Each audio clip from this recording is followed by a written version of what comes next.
cause of the disease.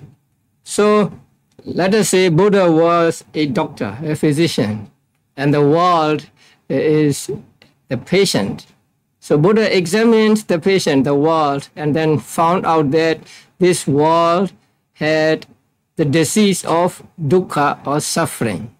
And then Buddha said, there is also the cause of this disease, cause of this suffering. Then the patient wants to know whether this disease can be cured, whether there can be disappearance of or cessation of this disease. So in order to give consolation to the patient, the world, Buddha said, there is the cessation of suffering. And that is the third noble truth.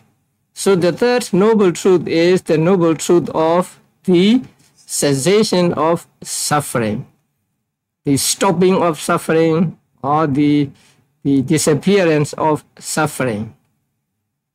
But when Buddha described the third noble truth, he said, it is the cessation of that very craving.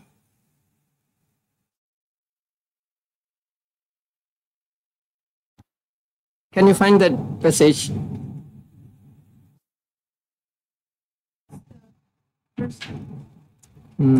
See.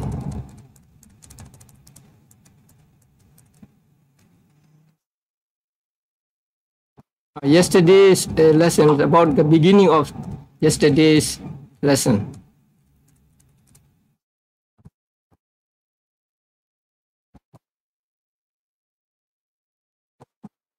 Yes. Four Noble Truths.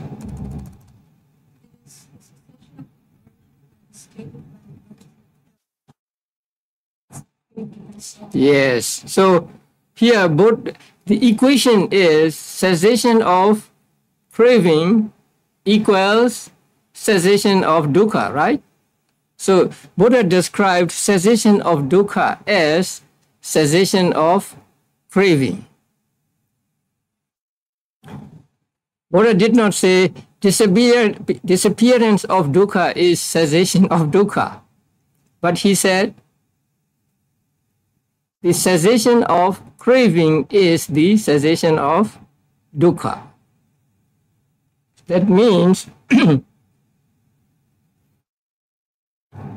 only when craving is removed can there be cessation of dukkha.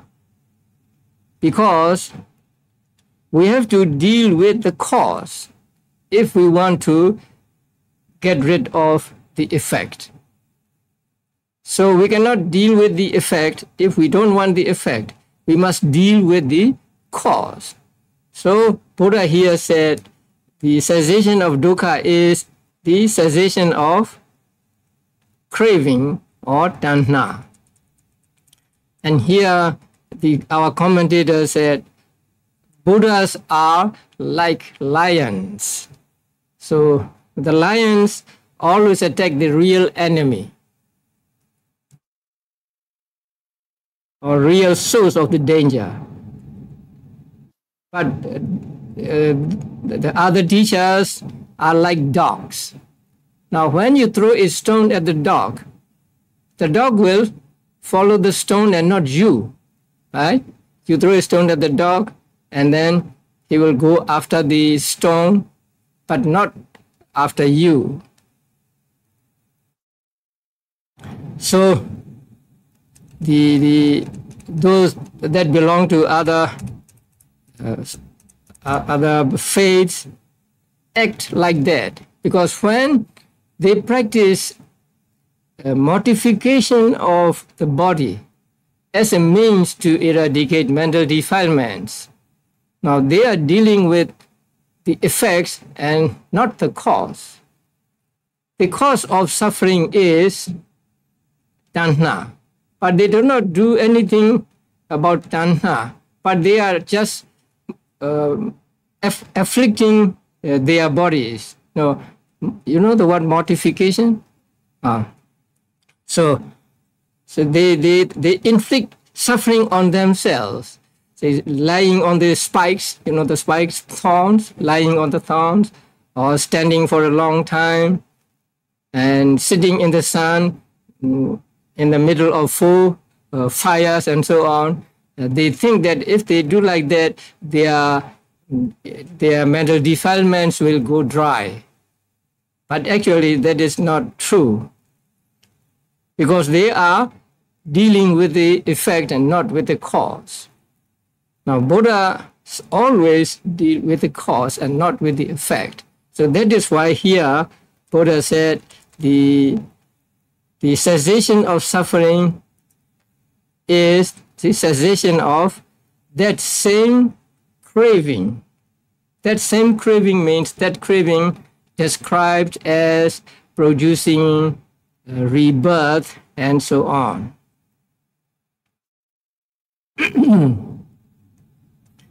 And it is the total cessation, cessation without any remainder, cessation without any remainder is called the third noble truth. Sometimes something may cease, but they may leave some residue. But here, cessation means total cessation. Total cessation means once they are removed, they will not come back again. And that is very important. Only this kind of removal can stop suffering. Suppose you are paying homage to the Buddha. So at that moment, there are no mental defilements in your mind. So you are preventing mental defilements from arising in your mind at that moment. So your mind is pure. But it is pure only when you are paying homage to the Buddha. You get up from that place and then you find someone who provokes you, and then you will get angry, right? So anger can come back. Although at the moment when you are paying respects to the Buddha, you have no anger, it can come back when there are conditions for it. And with the practice of jhana, with the practice of samadhi, you can keep these away, the mental defilements away from your mind for some time, some longer time, but not total eradication. You may get jhana and you may be in jhana for 1 hour, 2 hours, 3 hours, and so on. So during those 3 hours or 1 or 2 or 3 hours, your mind is pure.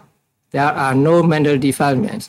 But you get out of jhana and again you find something provoking and you will get angry and so on. So they can come back. But eradication at the moment of enlightenment is total eradication, absolute eradication. Once eradicated at the moment of enlightenment, these mental defilements will never arise in your mind again. So among these here, the cessation without remainder means that kind of cessation, the total cessation. Once ceased, they will not come back again.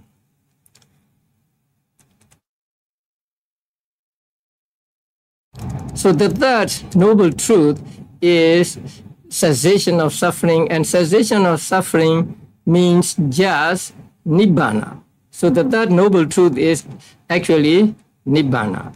So nibbana is called nirodha, or cessation, because it is the cause for cessation. Cause for cessation means at the moment of enlightenment, nibbana serves as the object for the path consciousness to arise.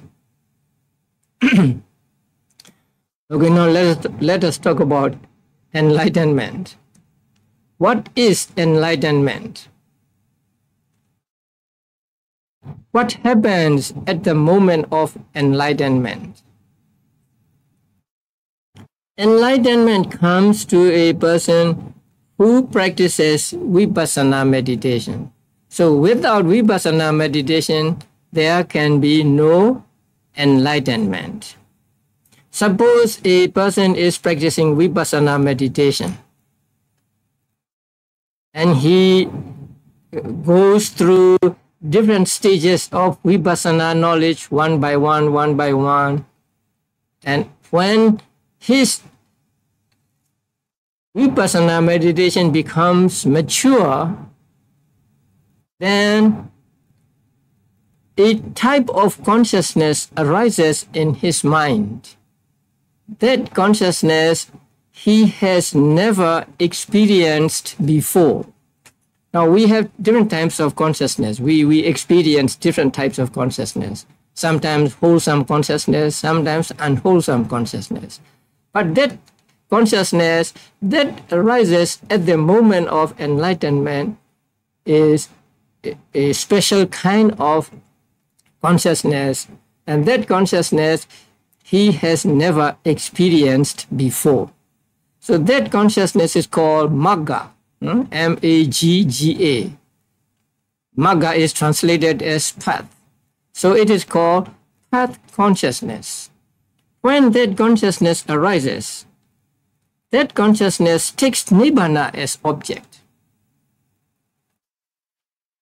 And it is that Magga consciousness that eradicates the mental defilements.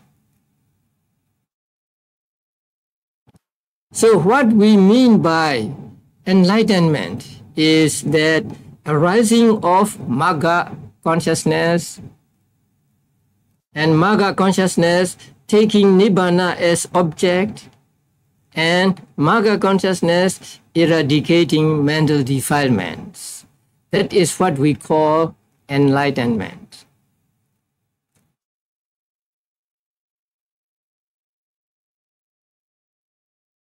So what constitutes enlightenment? What is enlightenment? Three things in enlightenment. Arising of path consciousness. And that is one element of enlightenment. And the second one is that path consciousness taking Nibbana as object. That is another element. And then the third one is that consciousness eradicating mental defilements. And eradicating means destroying totally. So the mental defilements eradicated will never arise again in that person. So that is what we call enlightenment. So in order for the path consciousness to arise, there must be Nibbana. Because path consciousness takes Nibbana as object. Object means something you hold on to, your consciousness holds on to. Now, this is a microphone. I am looking at the microphone and there is seeing in me, right? So this microphone is the object of my seeing. So this is called an object. Now you are hearing my voice. My voice is the object of your hearing. And you think of something, and then that thing in your mind is the object of your thinking. Now you know what object is. So path consciousness takes Nibbana as object, that cessation of dukkha as object. If there were no Nibbana, there can be no Magga consciousness, because Magga consciousness always takes Nibbana as object. So Nibbana serves as object for Magga Citta to arise, and it is the Magga Citta that eradicates the mental defilements. So here, Nibbana is described as cessation of suffering, means it is the cause of cessation of suffering. Cause means not producing something, but serving as a condition. serving as a cause for Magga consciousness to eradicate.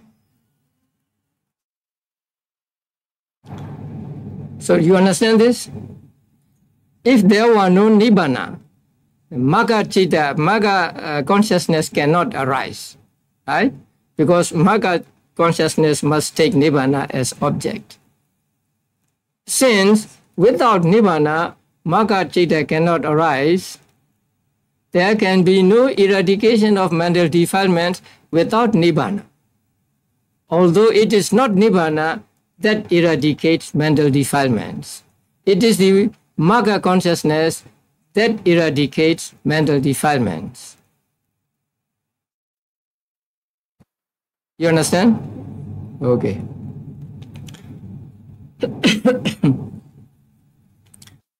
Since Nibbana serves as the object for Magga Chitta that eradicates mental defilements, that gets free from mental defilements and so on, Nibbana is said to be a cause or condition for the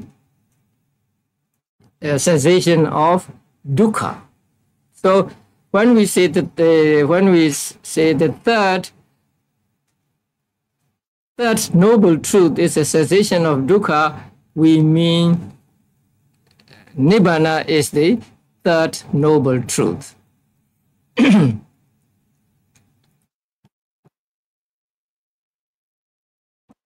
And many people think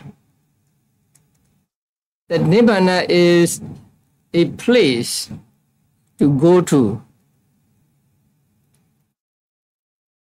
Sometimes people say, or even in the books, it is said that somebody goes to Nibbana or somebody reaches Nibbana. And these are not exact statements. These are figurative speech. Nibbana is not a place to reach. There is no such place as Nibbana. Now, you know that there are 31 planes of existence. Human plane, plane of celestial beings, and so on. So altogether there are 31. But Nibbana is not one of these 31 planes. Nibbana is beyond those planes. And Nibbana, we cannot say where Nibbana is, because it has no place. It has no form, no shape, no color. It is just a peaceful state free from both mind and matter, free from mental defilements, free from 5 aggregates, and so free from dukkha. So it is just a state. And when we say somebody reaches Nibbana, we mean just that person takes Nibbana as object for his consciousness. When a person takes Nibbana as object, take Nibbana, sees Nibbana directly, then he is said to attain Nibbana. So attainment of Nibbana means not getting Nibbana, like getting something. Say you get something and say you attain something. But here, what is meant is your mind takes Nibbana as object, and that is what we call realizing Nibbana. So realizing Nibbana means not making Nibbana come into being, not producing Nibbana. Nibbana is not a product of anything, but just Nibbana becomes the object of his mind, and that is what we call attainment of Nibbana. Now, there is a question.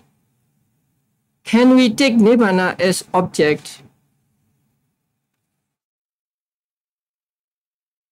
Now you pay homage to the Buddha, or you do some merit. They're offering food, like offering food today, and then what do you say? What do you wish for? May I attain Nibbana? Something like that. We Buddhists always say, may I attain Nibbana, or may I attain Magga and Phala, right? So when you say, may I attain Nibbana. Can you take Nibbana as object, or do you take Nibbana as object at that moment? Yeah? Yes or no? Yes. The Nibbana that you take as object, when you say may I attain Nibbana, is not the real Nibbana.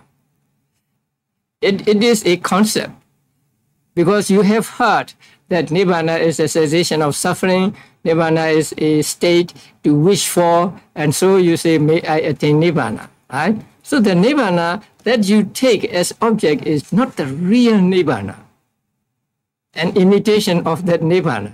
Huh? So the real Nibbana can be taken as object only at the moment of enlightenment. And after that moment of enlightenment, if that person wants to take Nibbana as object again, then he can enter into what is called Phala Samapatti, attainment of fruition. So during that Phala Samapatti, it is like a jhana. So during the time when he is in Phala Samapatti, his mind is totally on Nibbana. Now, Nibbana is a very peaceful state. When your mind takes Nibbana as object, your mind also becomes very peaceful. That is why those who have attained enlightenment want to go into that attainment as often as they can, because for them the samsara is like a burning house. They want to get out of this samsara as soon as possible. But so long as they are living, they have to be in this samsara. But even though they are in the samsara, sometimes they want to take a vacation from samsara. So in order to take a vacation from samsara, they get into that kind of attainment called Phala Samapatti. So during the time when they are in the attainment of Phala, their mind is totally on Nibbana, which is a very peaceful state. So when the mind takes the very peaceful state, the mind also becomes peaceful. Now you think of something disturbing, and your mind becomes disturbed, right? Yes, you think of something peaceful, and your mind becomes peaceful. When your mind becomes peaceful, your body also becomes peaceful. So those who have attained enlightenment often go into that kind of attainment or the Phala Samapatti in order to get away from suffering as much as possible in the world. So Nibbana is not a place to go to, and not a thing, not anything at all, right? We cannot describe Nibbana adequately because Nibbana is beyond all description. Even when we call Nibbana is a state, we do not mean that Nibbana has existence. When we say something exists, we mean that it comes into being and it stays for some time and then it disappears. So there are three stages of existence. The first one is arising or coming into being. The second one is standing for some time, existing for some time. And then the third is disappearing. So these three are called the characteristic of conditioned phenomena. So all conditioned phenomena has these three stages of existence. So when we say something exists, we mean that it comes into being, it stays for some time, and then it disappears and it is no more.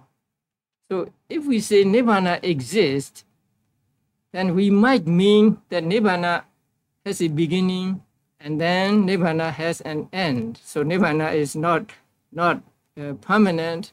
Nibbana is also impermanent. So we do not mean that. That is why we do not say Nibbana exists.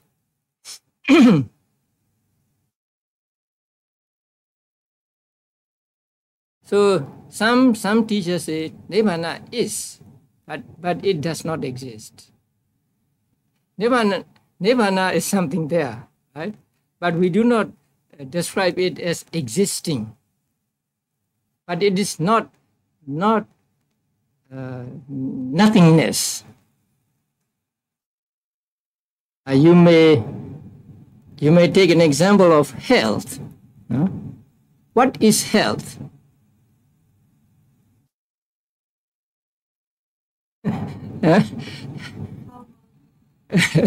Health means no disease, right? So you have no disease, and that is called health. So it is a kind of state, but we do not say health as a beginning or an end. But health is a state, and it is a positive state, right? To be healthy is positive or negative? Positive. So health is a positive state. But when we define health, we say, oh, health means absence of disease, right? So we describe a positive state with negative words. Because this is the only way we can describe health. In the same way, Nibbana is a positive state, but it is often described with negative words. Deathless. Deathless means not dying, something like that. So the Nibbana we take as object when we say, may I attain Nibbana and so on, is not the real Nibbana. So the real Nibbana can be taken only by the path consciousness. And that path consciousness at the enlightenment moment is immediately followed by 2 or 3 moments of fruition consciousness. You may have heard about or read words like Magga Phala. Magga Phala Nibbana. Phala, the fruition is Phala. And fruition immediately follows the Magga. So there is no gap, no interval between Magga and Phala at the first attainment of Magga. And those Phala moments also take Nibbana as object. Directly take Nibbana as object, like the Magga consciousness. So, in the process of enlightenment, the real point of enlightenment is the Magga consciousness, and this Magga consciousness is immediately followed by 2 or 3 moments of Phala consciousness. And Phala consciousness also take Nibbana as object. And Magga and Phala consciousness are called supramundane consciousness. They do not belong to this world. They belong beyond this world. Beyond this world means beyond the 5 aggregates of clinging. So they are called supramundane consciousness. The object of the supramundane consciousness is always Nibbana. And this Nibbana is here the 3rd noble truth, the cessation of suffering. So it is like the cure of the disease.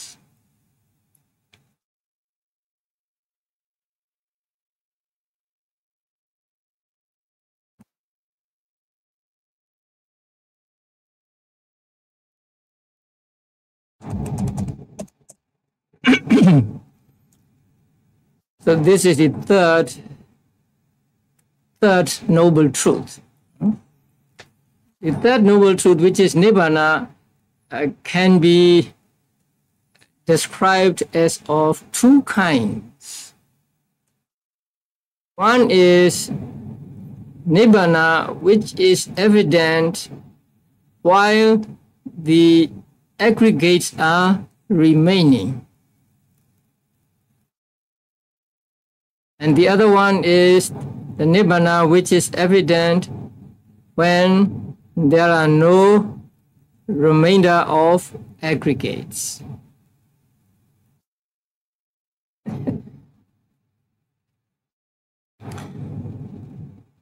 Suppose a person becomes an arahant.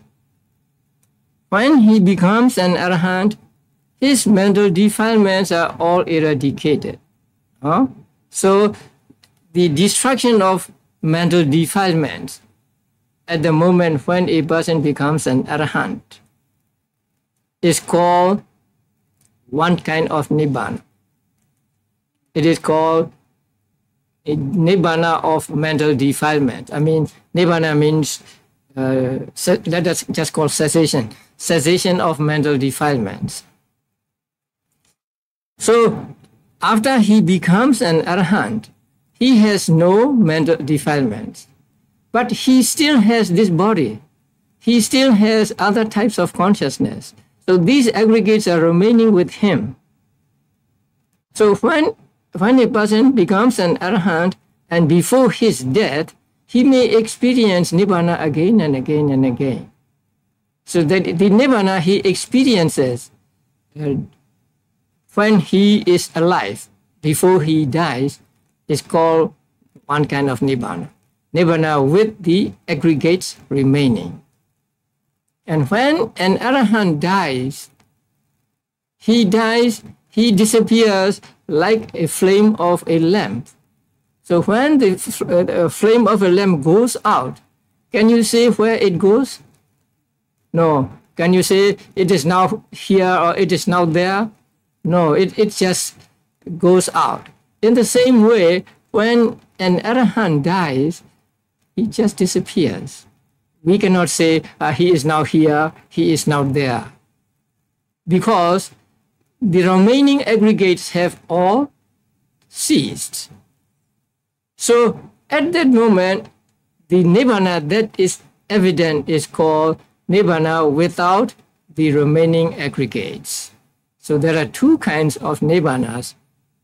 Actually, not two different kinds, but by way of giving names, then we can call the first kind of nibbana as nibbana with aggregates remaining, and the second one as nibbana without aggregates remaining.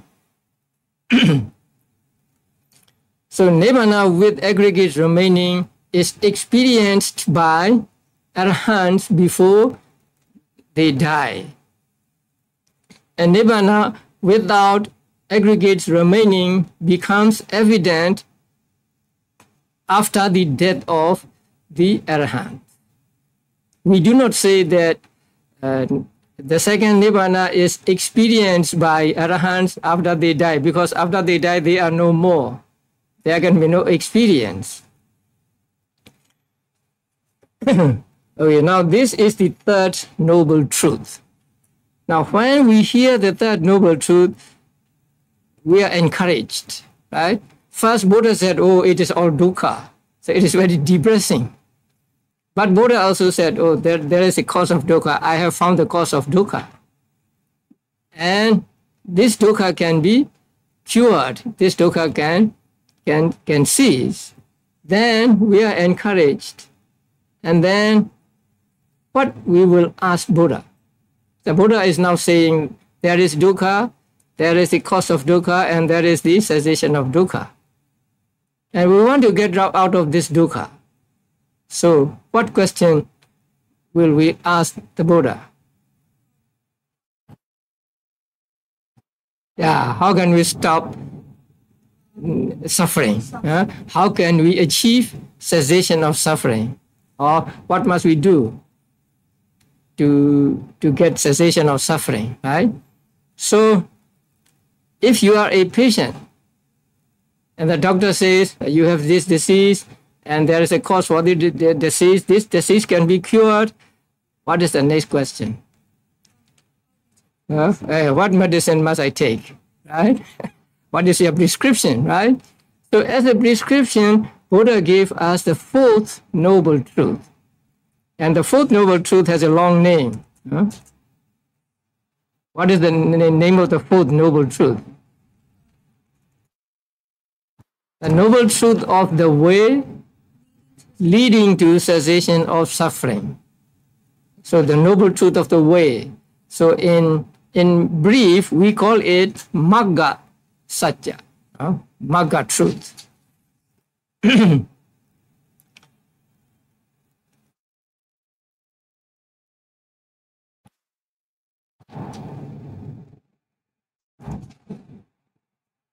Now, I want you to be familiar with the Pali terms of these four noble truths. The first is dukkha. The second is dukkha samudaya. And the third is dukkha nirodha. And the fourth is a long name, dukkha nirodha kamini patibada. Dukkha nirodha kamini, Gamini, and then patibada, Patipada.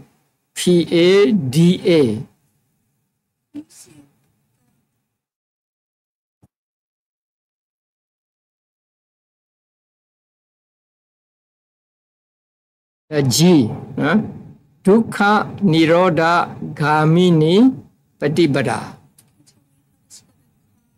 GA, long A, gamini patibada. So dukkha means suffering, right? Nirodha means cessation. So dukkha nirodha means cessation of suffering.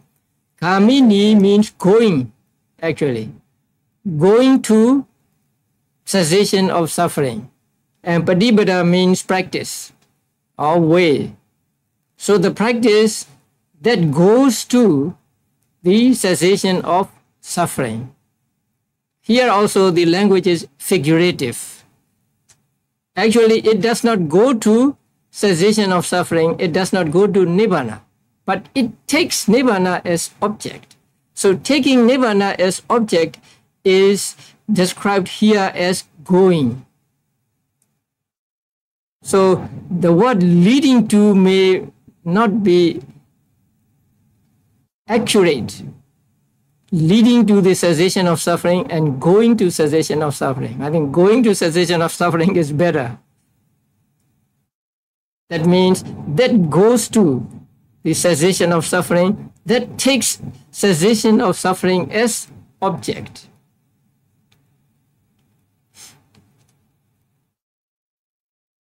So this is the prescription. This is the medicine Buddha gave to the patient of dukkha disease. And this prescription is made up of 8 ingredients. Now, when a doctor makes medicine, nowadays they don't make. They just give you from the bottle. But in the olden days, they have to prepare the medicine for themselves. Then they may mix the ingredients, 2 ingredients, 3 ingredients, and so on. And then they will give it to the patient. So here also Buddha gave us this medicine, the fourth noble truth medicine. And it is made up of 8 ingredients. So there must be 8 things in this medicine. And what are those 8?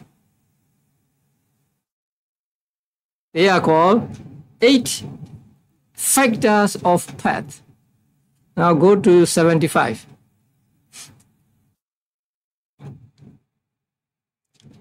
But, oh no, I mean, the beginning of yesterday's, they may not be given in full, because it is so familiar say with the readers that they will just give one or two and then like ellipsis. Samadhi and so on, right understanding. 8, right. Right.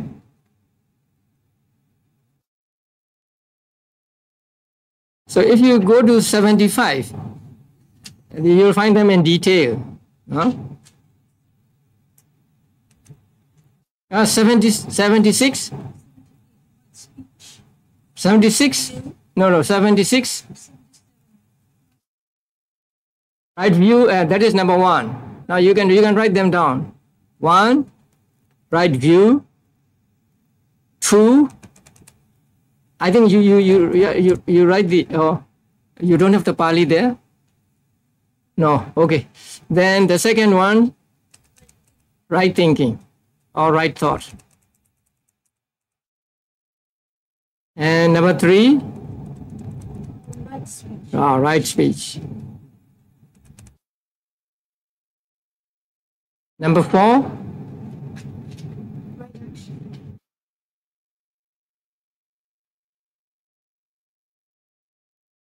number 5, right livelihood.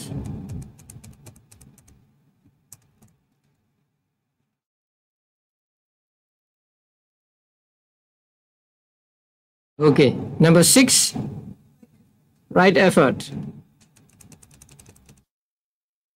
Number 7, right mindfulness. And number 8, right concentration. So these are the 8 ingredients that make up the 4th noble truth, the noble truth of the way leading to the cessation of suffering. And these 8 are called by a popular name, and that name is Eightfold Path, Noble Eightfold Path. Eightfold means consisting of 8 things. So these 8 ingredients as a group are called the 4th noble truth, the noble truth of the way that leads to the cessation of suffering. So number 1 is what? Right view. Right view means right understanding. There can be different kinds of right understanding, and as the 4th noble truth, they must all arise at the moment of enlightenment. They must all arise with Magga consciousness. So when the Magga consciousness arises, it arises with many mental states, many mental factors. Actually, there are 36 of them, and among them, there are these 8 mental factors. They are called Cetasikas. And these 8 mental factors are called Magga, actually, path. So the name path is the name of these 8 taken together. And each one of them is called the factor of path. So you should understand path, factor of path, and path consciousness. What is path?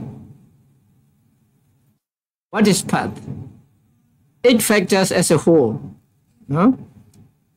A group of 8 factors, or sometimes it may be 7. Let us say just 8. So a group of 8 factors is called path, or in Pali, Magga. And each one of them is called a factor of path, or path factor. And consciousness that these factors accompany is called path consciousness. So you should understand clearly these 3. Path, path factor, path consciousness. A consciousness accompanied by these factors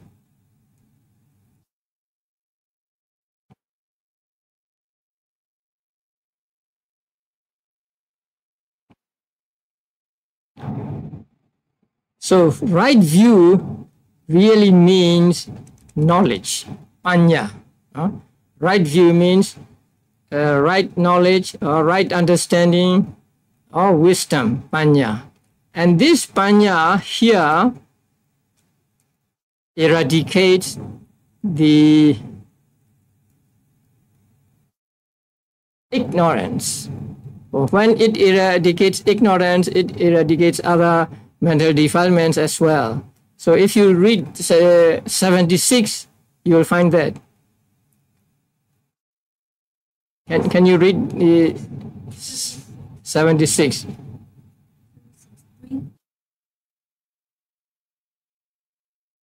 Or 22.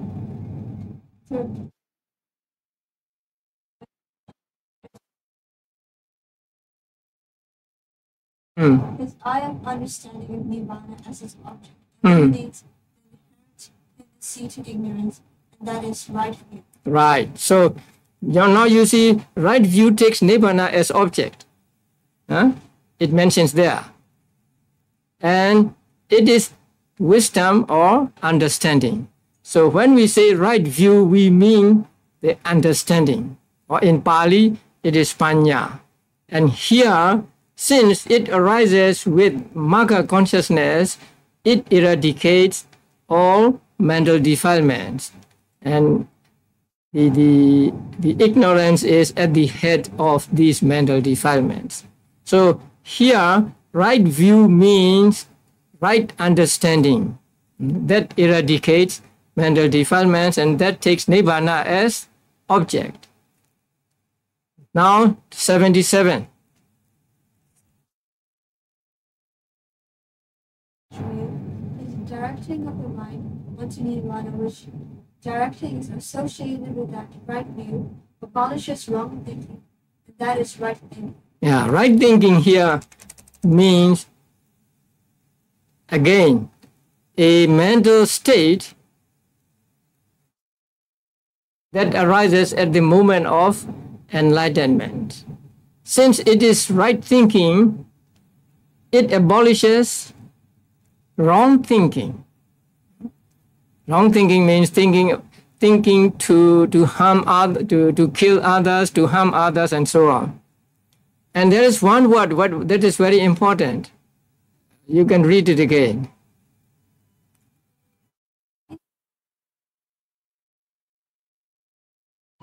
Right, direction of the mind on Nibbana. Okay. Now, this factor, right thinking or right thought, as it is translated in English, is actually misleading. Because when it is called right thought, you must be thinking something like that, right? But here, right thought means not thinking. At the moment of enlightenment, there is no thinking.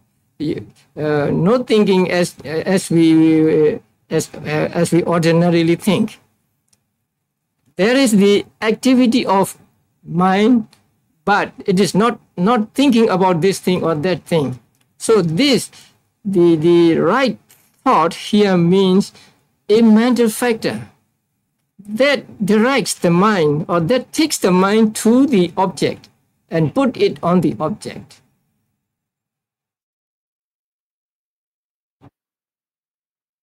Directing the mind to the object, right? Actually, not just directing. Directing means you may show someone to go to some place, right? Say you may point your finger and say, go to that building. And you may not take him there. But here, directing means not just giving directions, but taking the mind and putting it on the object.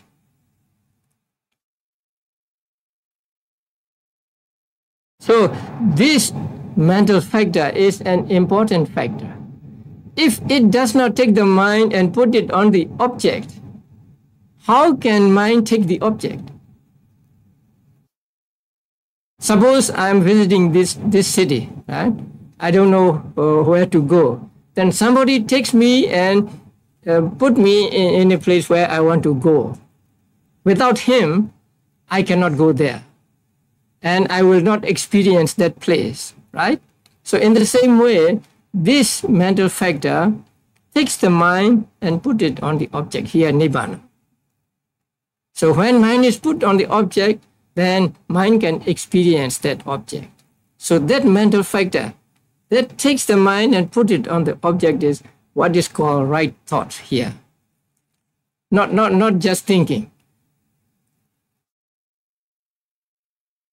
Okay, so if it does not put the mind on the object, mind cannot be on the object, and so mind cannot know the object, right?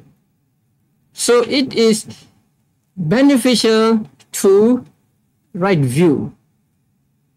Right view can understand or see Nibbana only when the mind is put on the object. So that is why these two are grouped together, and they are called a group of wisdom.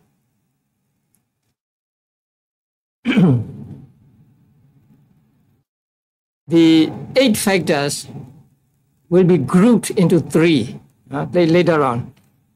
In the next hour, I'll explain it to you. So there will be 3 groups. These 8 will be divided into 3 groups. So the first group consists of these first 2, the right view and right thought.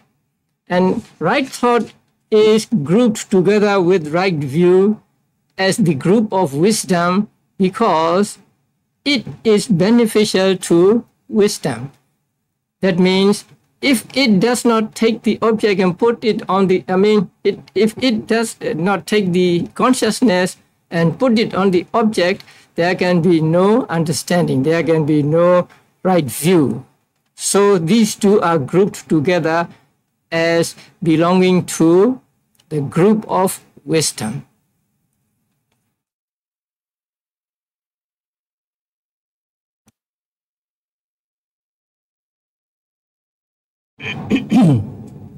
So now you got the first 2.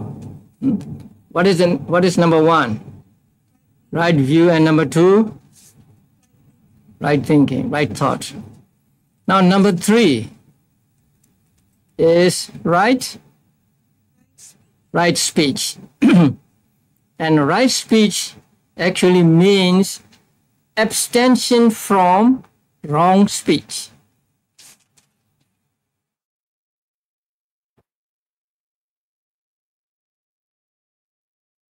Abstention from wrong speech.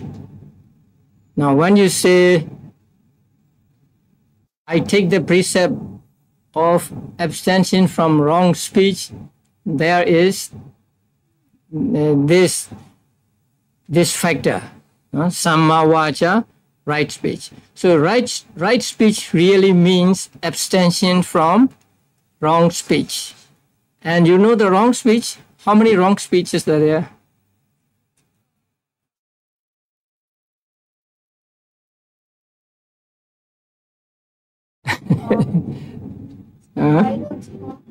Yeah. One more.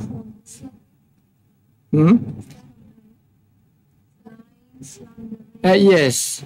Harsh speech and idle talk. Yeah. These are called wrong speech. So abstention from wrong speech is called right speech.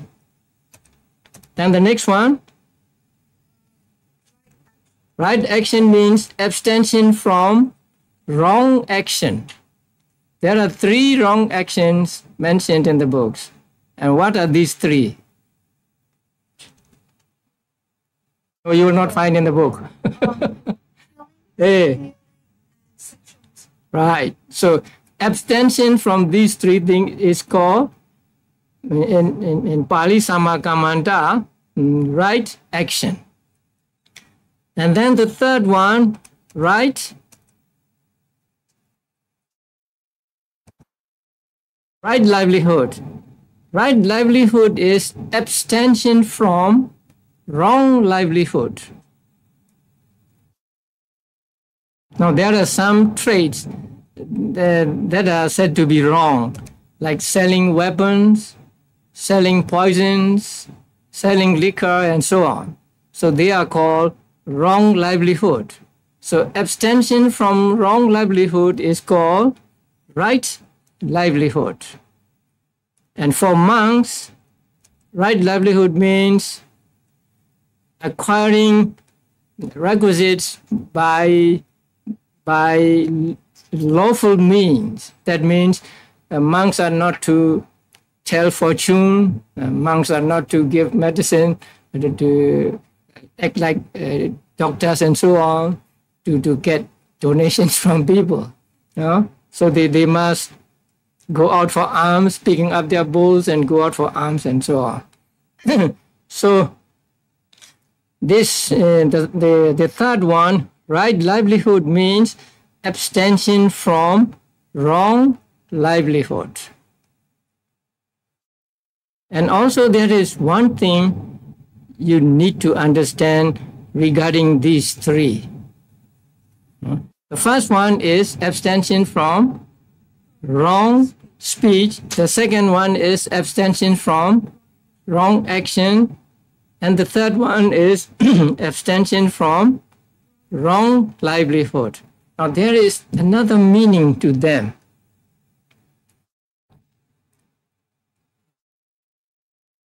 If you abstain from wrong speech, just abstain from wrong speech, then there is right speech in your mind, this factor. But suppose your livelihood is telling lies. Let us say you tell lies to earn a living. So your way of livelihood is telling lies. And then you abstain from telling lies. Then what will happen? What will arise? The first one or the third one?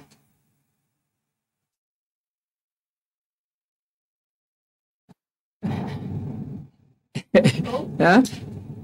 If you abstain from lying ordinarily, lying that is not your livelihood, then you are having right speech. But if you abstain from lying, which is your livelihood, then you are having right livelihood.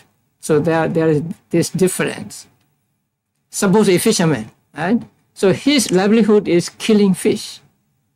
So if he abstains from killing fish,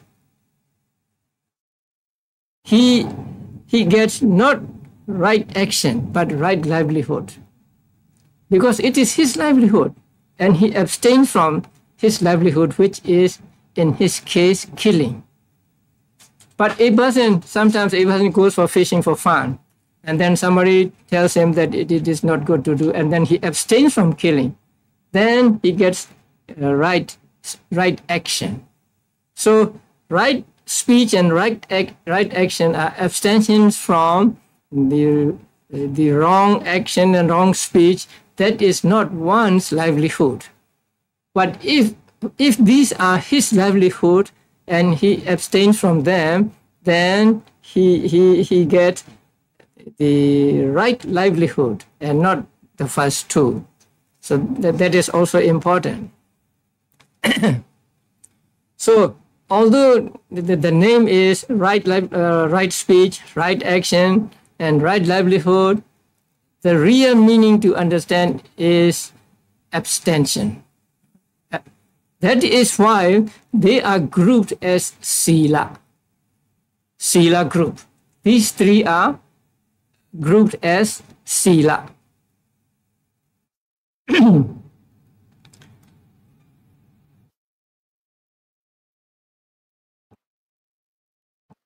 Then we come to the next group. What is the next? After right livelihood, there is 81. Right effort. Right effort means making effort.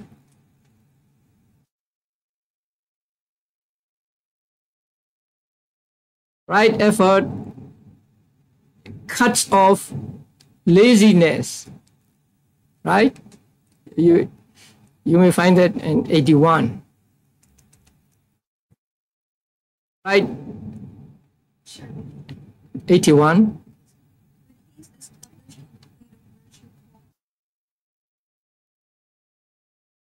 Energy which is conformity and associated with that right view cause of idleness that is called right effort. Yes. So actually the making effort is called right effort. So making effort means here getting rid of laziness, getting rid of idleness, and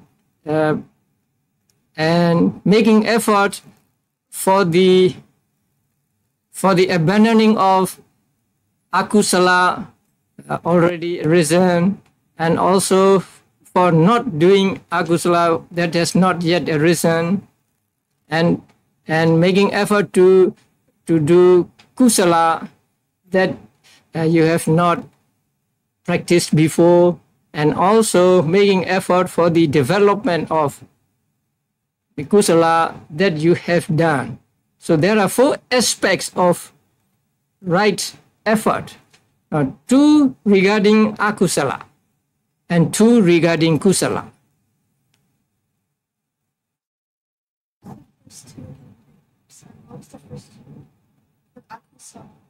Now, akusala, let us say akusala.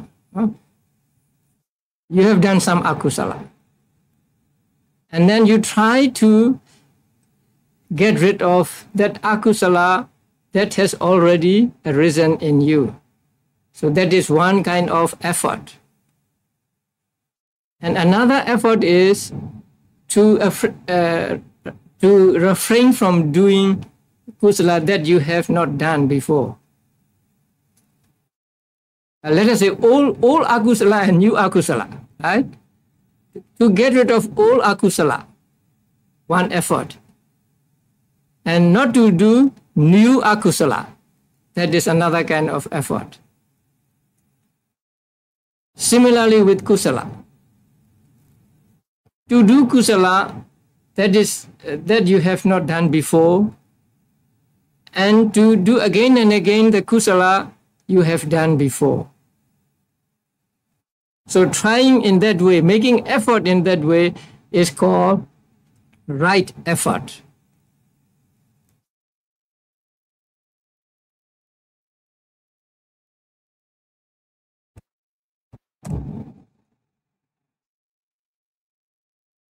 And after right effort, there is right mindfulness. Now you know right mindfulness very well, don't you? You practice mindfulness before? Very good. Yes. So mindfulness means what? You know what mindfulness is? To be mindful. To be fully aware. To be fully aware of the object is what we call mindfulness. So in order to be mindful, you make notes, right? When you see something, you say seeing, seeing, seeing. And when the abdomen is rising, you say rising, rising. And when it falls, falling, falling, right? So that means you are trying to be mindful. You are trying to be mindful of the rising and falling of the abdomen. You are trying to be mindful of the seeing, hearing, and so on. So to be mindful means to be fully aware of the object, not superficial awareness. It must be a deep awareness. And it is also called not losing the object. When you have good sati, you do not lose the object. If you have no good sati, you lose the object, and that is why you forget. Sometimes we forget many things.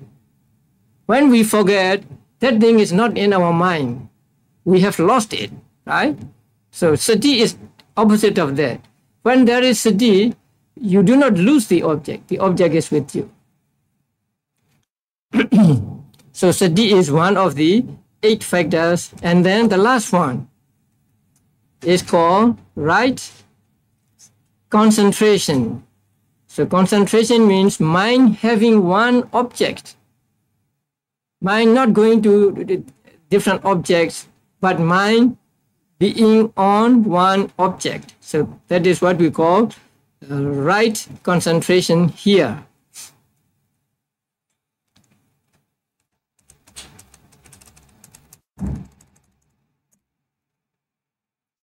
So now we get the last three.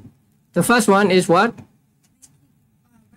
Right effort. Second one, right mindfulness. And the third one, right concentration. These three are grouped as concentration group.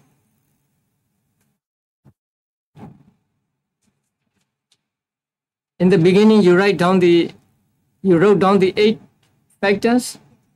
Now you can make marks there. 1 and 2, what? Wisdom. Yeah. 1, 2, 3, 4, 5. 3, 4, 5. Sila. Yeah. And 6, 7, 8. Concentration group. So in this group, what is prominent is concentration. But concentration cannot arise if there is no mindfulness. Now you must make note of it. Now when you practice with meditation, you need to get concentration. In order to get concentration, you must have mindfulness. If you are not mindful, if you do not practice mindfulness, you cannot get concentration. And in order to be mindful, you have to make effort. If you do not make effort, you cannot be mindful. So in order to be mindful, you say seeing, hearing, rising, falling, and so on. So you have to make effort to be mindful, and only when you are mindful can you get concentration. So this group has concentration as the prominent factor, but the other two are also included in this group. Not that they are concentration, but they help the concentration. So these two help concentration. That means you have to practice effort and mindfulness to get concentration. So these three are grouped as concentration group. So let us go back to the eight factors. There are 8 factors, and the first factor is right view, and second, right thought, and right thinking, and the third, right speech, fourth, right action, fifth, right livelihood, sixth, right effort, seventh, right mindfulness, and eighth, right concentration. And then the groupings. Number 1 and 2, wisdom. Yes. 6, 7, 8, concentration. Good. Can you tell me without looking at your notes? 2 makes the wisdom group. Yes. 3, 4, and 5 makes the Sila group. You're good. And 6, 7, 8 makes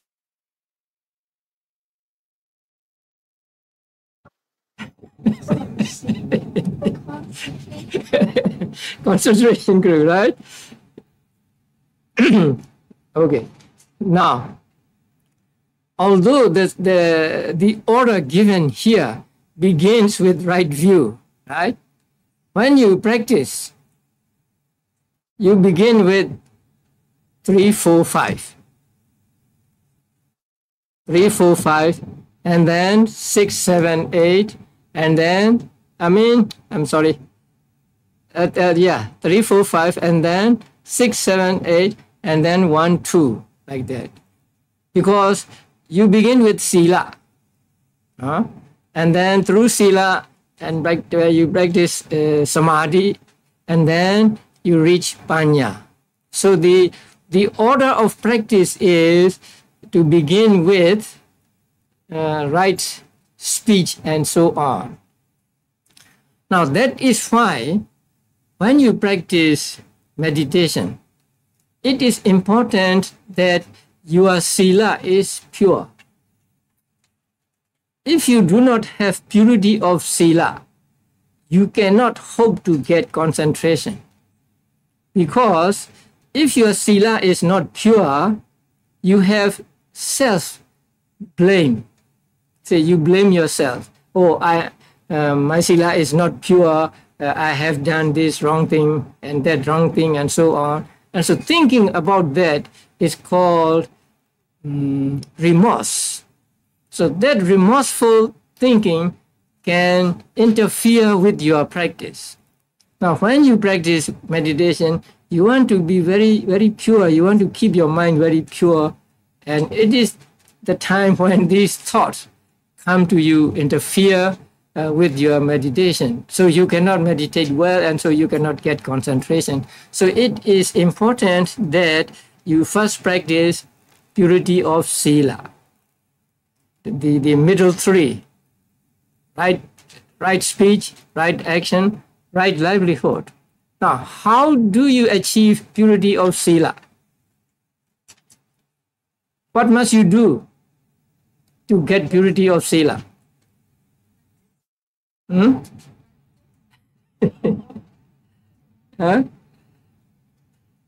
Oh, to avoid.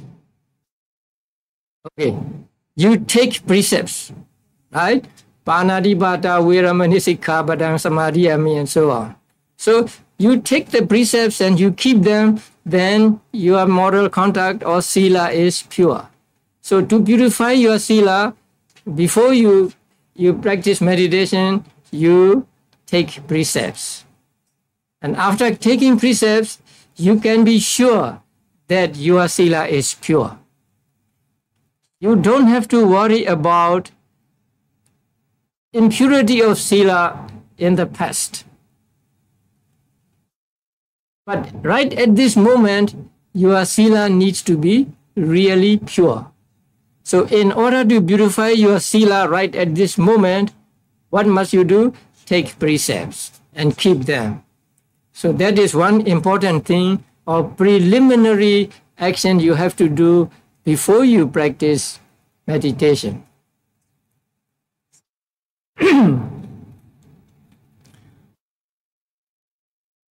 After you are sure that your sila is pure, you can begin with your practice of meditation. You can begin with the practice of mindfulness.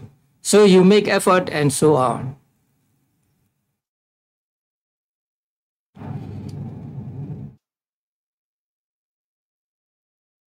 So these 8 are grouped into 3: sila, samadhi, and panya.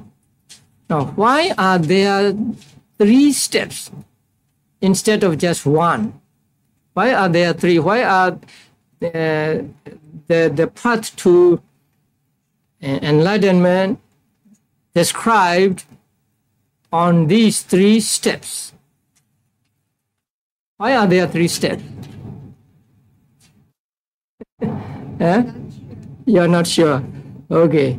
Now, in order to attack the 3 levels of mental defilements, these 3 steps are given by the Buddha. Let us say we are fighting a battle, right? There are 3 kinds of enemies.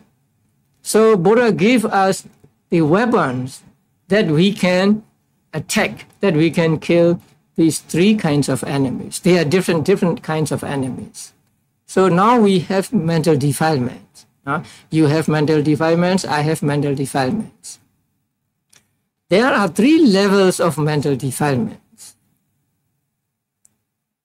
Let us say the first level is called the latent level, sleeping level we may call it. That means they lie latent in our minds. They do not come up yet, but they lie sleeping, let us say sleeping in our minds.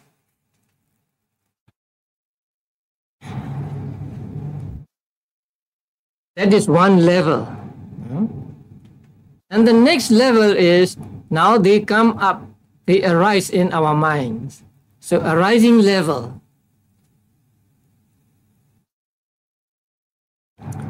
And then after they come up, we may act upon them. Suppose I am angry, and through anger I will attack somebody, I will even kill somebody. So that means I reach the stage of transgression. So there are three levels: latent level, arising level, and transgression level. Latent level we all have, because we are liable to get angry, we are liable to be attached to things and so on. In order to attack, in order to deal with the transgression level, Buddha gave us Sila.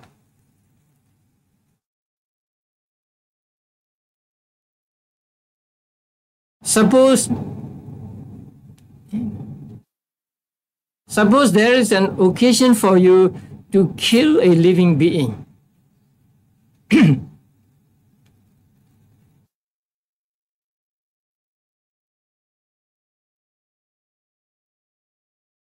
But you have taken the precepts. So you abstain from killing the living being. So killing means transgression. So that transgression level mental defilement you are able to prevent by Sila.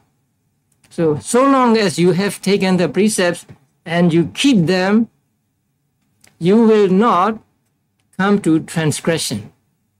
You can prevent transgression. You may not kill, you will not steal, you will not practice sexual misconduct, and so on. So in order to deal with that transgression level, Buddha gave us Sila. So long as you have taken the precepts and keep them, can prevent that transgression level mental defilements. You understand? But that is not enough for us to reach enlightenment. In order to reach enlightenment, we have to clean our minds of the mental defilements. So suppose we have Sila, and so we do not kill, we do not steal. But although we do not kill, we do not steal, in our minds, sometimes we may have desire to kill, or I will get angry, or I will want to possess other people's property, and so on. So in order to avoid such mental defilements from arising in our minds, Buddha gave us the Samadhi level. When you practice meditation, how can these mental defilements arise in your mind? You are making notes as rising, falling, or seeing, hearing, touching, sitting, and so on. So when you're making these notes, how can these mental defilements arise in your mind? There is no chance for them to arise. So by practicing vipassana, by practicing samadhi, by practicing meditation, you are keeping them, these mental defilements, a little distance away from you. You are preventing them from arising in your mind. You are preventing them from coming up to the surface of your mind. So that you can do only with meditation or samadhi. So in order to deal with the second level of mental defilement, the arising level, Buddha gave us the samadhi practice. So with samadhi, let us say now we are able to keep them from arising. But still, we have liability to anger and so on. Because when there are conditions, they will come up again. Although, when we are practicing meditation, they do not come up. And after meditation, when there are conditions for them to arise, then they will arise, because we have not not eradicated these mental defilements altogether, we still have the liability to get angry, to get attached to things. So in order to deal with that deepest level of mental defilements, Buddha gave us panya, wisdom. Only by wisdom can the mental defilements or can the latent level of mental defilements be eradicated.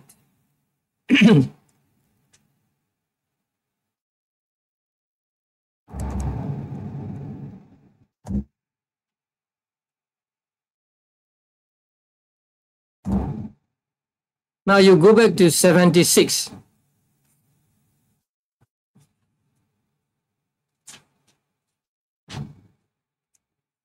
What do you find there? Ignorance. Latent ignorance or something.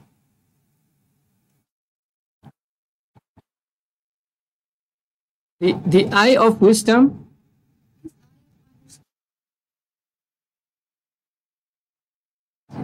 Right. Inherent.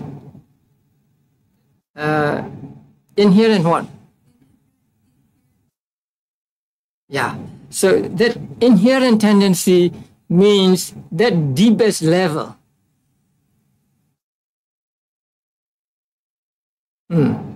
So that means, although it is not arising now, it is lying deep in our mind, ready to come up whenever there is the condition for them.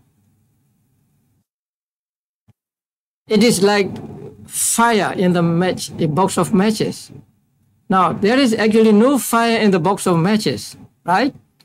If there is fire, it will be burning now.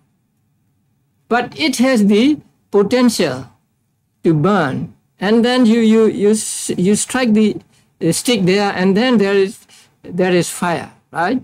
So we may say that the matchbox has the potential to burn, but it is not burning now. So the condition is striking. So you strike a match and then there is fire. So in the same way, although they are not present in our minds, we have this liability to get angry and so on. We have this inherent tendency of ignorance, attachment, anger, and so on. So in order to attack that deepest level, we have to practice vipassana. We have to practice panya. So only panya can eradicate that deepest level of mental defilements. That is why these 3 steps are taught by the Buddha. So in order to attack the 3 levels of mental defilements, Buddha gave us these 3 levels of practice. And these 3 levels are Sila level, Samadhi level, and Panya level.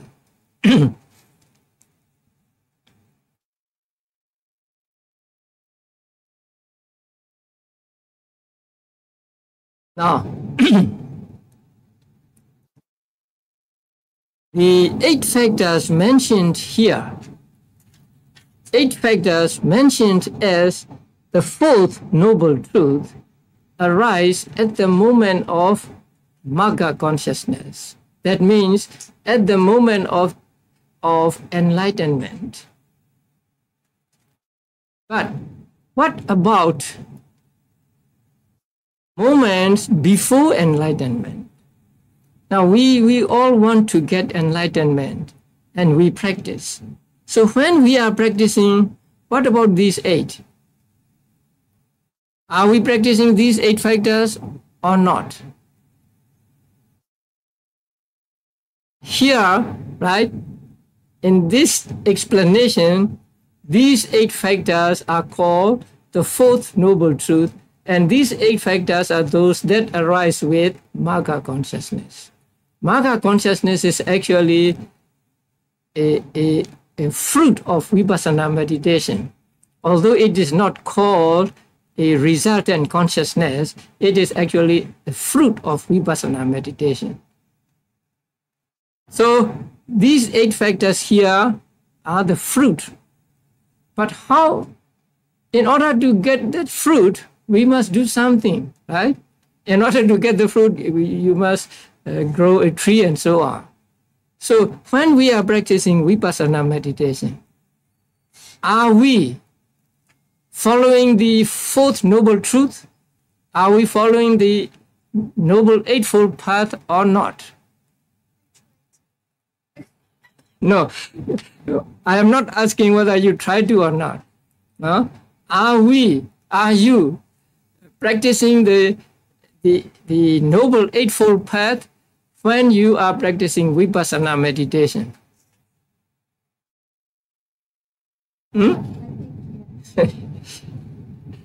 Now, you have to understand that there are 2 kinds of the eightfold path.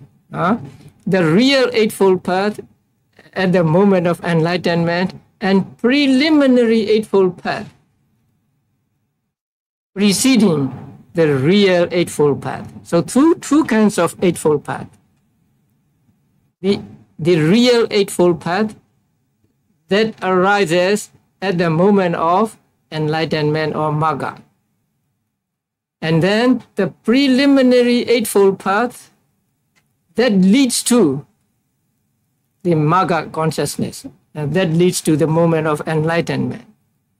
So what we practice when we practice vipassana meditation is that preliminary eightfold path, not the real eightfold path.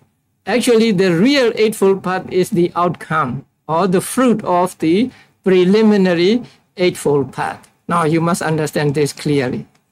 Otherwise, it would not make sense, because the 8 factors mentioned here are the outcome of the practice. So somebody may say, we are not practicing noble eightfold path when we are practicing vipassana, because noble eightfold path is available only at the moment of enlightenment. So what we practice when we practice vipassana meditation is called what? Preliminary eightfold path. That preliminary eightfold path we practice, or we must practice.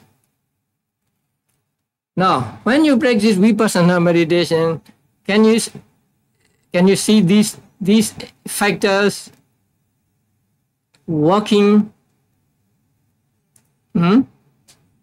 So when you take the precepts, you are practicing the 3 middle ones, right? The right speech, right action, and right livelihood. Suppose you take precepts and now you sit down and you practice meditation. So when you practice meditation, you try to be mindful, right? And in order to be mindful, you have to make effort. If you do not make effort, you cannot be mindful. So that effort is what? The right effort here. And then you practice mindfulness and say rising, falling, rising, falling, rising, falling, sitting, touching, and so on. So your mind goes to the object and hit the object whenever there is an object. So that hitting the object is mindfulness. So your mindfulness hit this object, your mindfulness hits that object, and so on. So mindfulness is also involved in your practice. And then when your mindfulness becomes stronger, your mind, as it were, goes into the object, or your mind, as it were, sticks to the object. And that is what we call samadhi, concentration. So with the help of mindfulness, your mind becomes concentrated.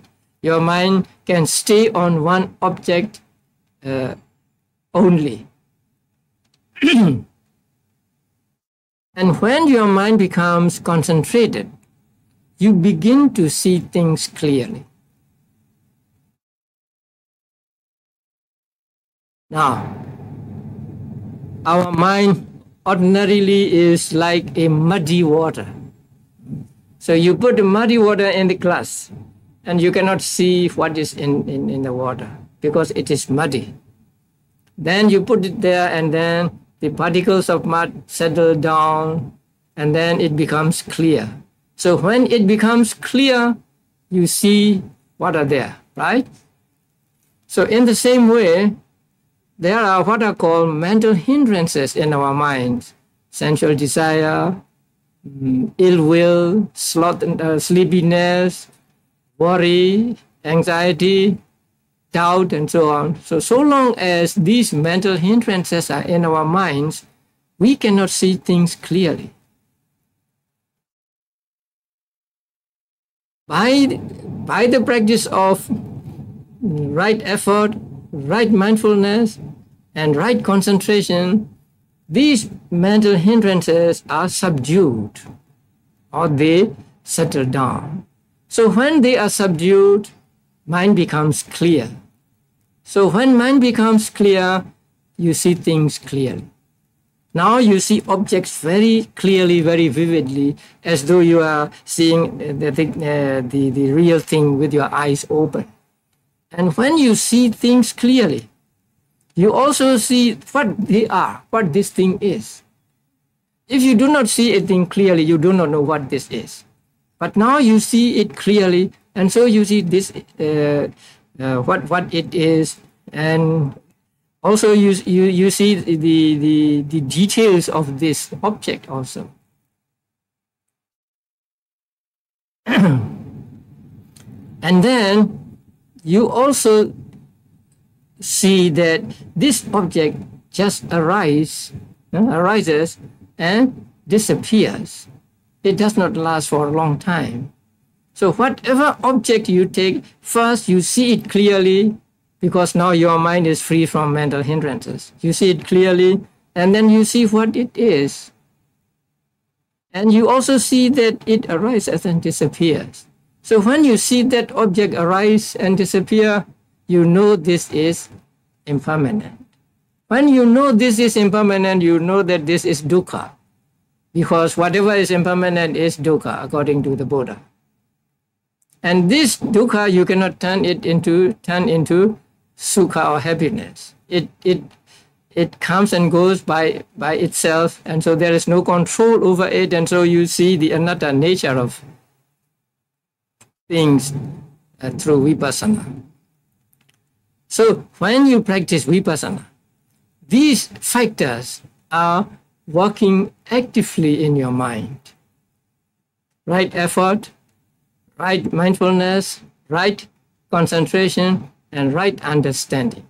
And right understanding can come only when there is right thought. Right thought means the mental factor that puts the mind on the object. So at every moment of good meditation, these 5 factors are working actively. 5 means right effort, right concentration, right mindfulness, right concentration, right thought, right view, right thought. Now the other 3 that belong to Sila are not actively participating, but they are already accomplished. When you take the precepts, you take them with the intention of keeping them, right? You have no intention of breaking them when you take them. So after you take the precepts, then they are already accomplished. They will no longer be working actively because they are already accomplished. But the other 5 are acting, participating actively. And so these 5 are called worker factors or working factors. These 5 must always be present in your mind when you practice vipassana meditation. So in the beginning, right view may not come yet, right? Before you see the thing clearly, how can you know that it is impermanent and so on, right? So in the beginning, before you get good concentration, that right view may not be present. But there are other kinds of right view also. That is the understanding of the law of karma, understanding that there is karma and there is the result of karma, and that is also called right view. And understanding the objects as anicca, dukkha, and anatta is also called right view. So right view, there are many kinds of right view. The understanding of karma and result, understanding of the three characteristics, and then right view at the moment of path consciousness, right view at the moment of fruition consciousness, and so on. So the real right view may not be present in the beginning stages of vipassana. That is, before you get concentration and before you see the objects clearly. Then from the moment you are able to subdue the mental hindrances and your mind becomes clear and concentrated, you will begin to see the objects clearly and so on. And from that moment, the factor of right view will come into your mind. So when you practice vipassana meditation, you are following or you are practicing the fourth noble truth, the noble truth of the path that goes to the cessation of suffering.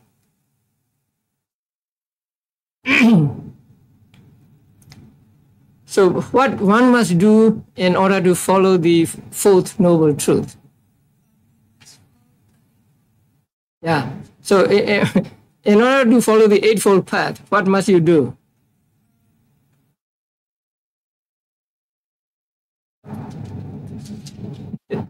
Yeah? You must have right view, right thinking, right thinking. So in order to have right effort and so on, what do you do? Right, you have to practice, right? Then there are two kinds of practices, samatha meditation and vipassana meditation. So which one do you prefer? Which one do you want to practice? Vipassana or samatha? Now, samatha meditation leads to strong concentration, and it can lead you to attaining jhanas, and if you are really gifted, you may attain abhinyas and supernormal knowledges. But samatha by itself cannot lead you to understanding the three characteristics, cannot lead you to understanding the nama and rupa clearly. So if your aim is to get free from this samsara, if your aim is for the total purification of your mind, you need to practice vipassana meditation. Without vipassana meditation, total purification of mind cannot be achieved. I am not saying that you are not to practice samatha at all. If you want to, you may practice samatha meditation, but do not be satisfied with just the practice of samatha meditation, even though you may get psychic powers and so on, because they will not lead you to penetrating into the nature of things. They will not lead you to understanding nama and rupa and so on. So Buddha's aim is to all of us to reach Nibbana. Buddha's aim is all of us to achieve total purification of mind. Since Buddha's aim is total purification of mind, we should practice vipassana meditation. We may skip samatha meditation, but we cannot skip vipassana. That means we may not practice samatha meditation, but we must definitely practice vipassana meditation. So vipassana meditation is very important, and when we practice vipassana meditation, we are really following the Buddha's advice, or we are really practicing the fourth noble truth, that is the noble truth that leads to the noble truth of the way that leads to the cessation of suffering.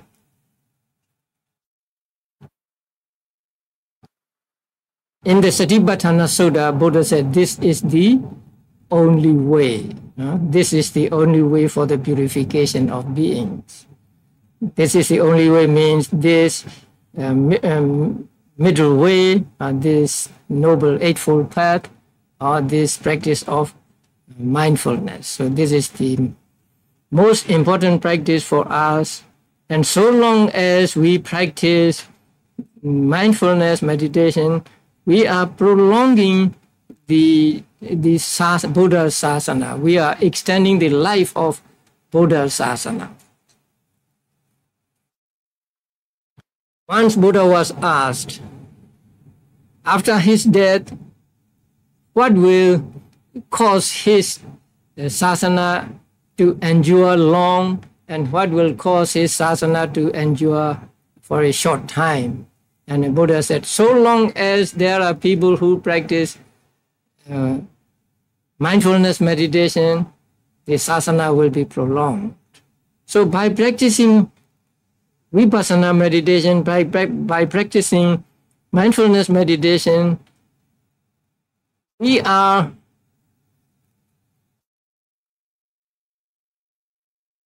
prolonging, or we are making the Buddha Sasana live longer.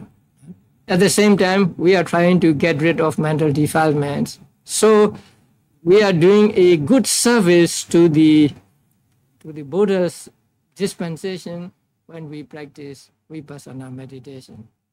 And we are honoring him with the best of honor we can do, and with the honor that he, Buddha, likes us to do.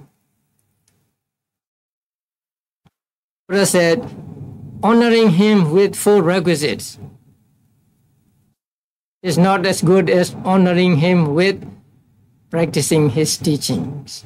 So that we must keep in mind, and we try to honor the Buddha as best we can by the practice of mindfulness meditation, by practice of the Noble Eightfold Path. So these 4 are called the 4 Noble Truths. They are called noble because they are discovered by, or penetrated by, or understood by, and revealed by the noblest of the nobles, that is the Buddha. So first we must understand the 4 Noble Truths in theory, like you do now. And then we must understand the 4 Noble Truths with reference to our practice, or through our practice. So when you practice vipassana meditation, you will come to see the 4 Noble Truths. Now you will see the Noble Truth of suffering, and you will see the Noble Truth of the origin of suffering. And although you will not see yet the Noble Truth of cessation of suffering, but at the end, when you gain enlightenment, you will see the 3rd Noble Truth. And the 4th Noble Truth, you are practicing the preliminary the 4th Noble Truth when you are practicing vipassana meditation. And when you reach the stage of enlightenment, then you have done, you have practiced, you have developed the Noble Eightfold Path. So these are the 4 Noble Truths taught by the Buddha in the first sermon. In the very first sermon he gave to his 5 disciples.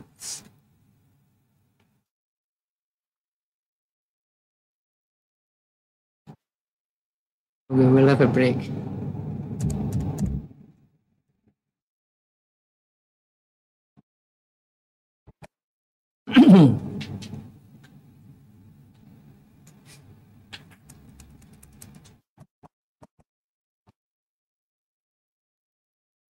ရပြီလား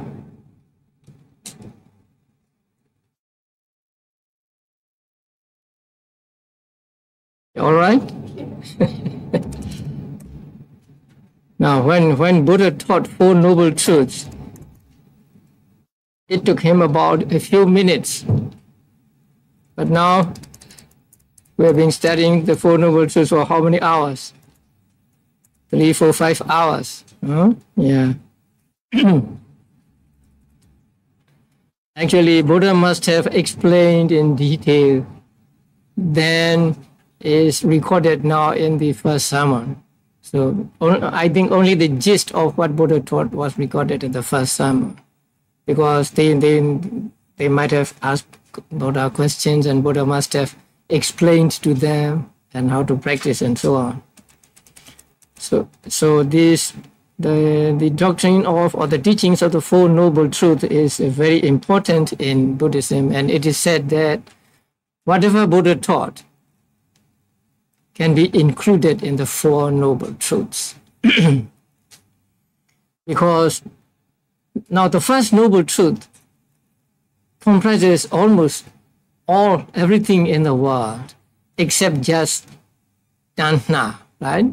So Tanha is second Noble Truth, and the rest of the world is the first Noble Truth actually. And then the third Noble Truth is out of this world, the cessation of suffering or Nibbana. And the fourth Noble Truth again is in the world, right? The fourth Noble Truth is a group of 8 factors, and these 8 factors are the mental factors or cetasikas. So they belong to mind. So whatever Buddha taught cannot go out of these Four Noble Truths. We can include any kind of teaching in the Four Noble Truths.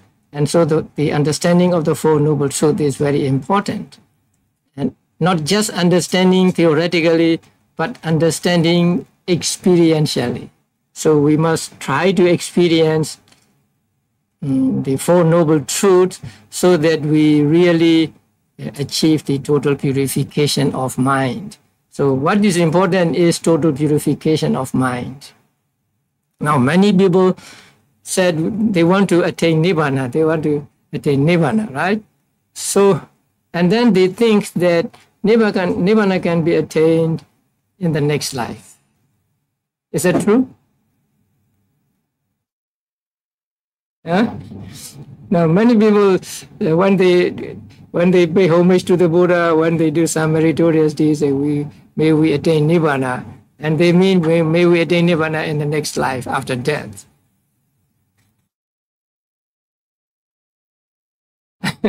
Yeah? When will you attain Nibbana? Next life?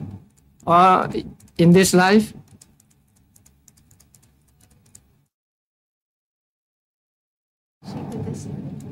Right, very good. So you can achieve it in this life if you make effort, huh? And sometimes I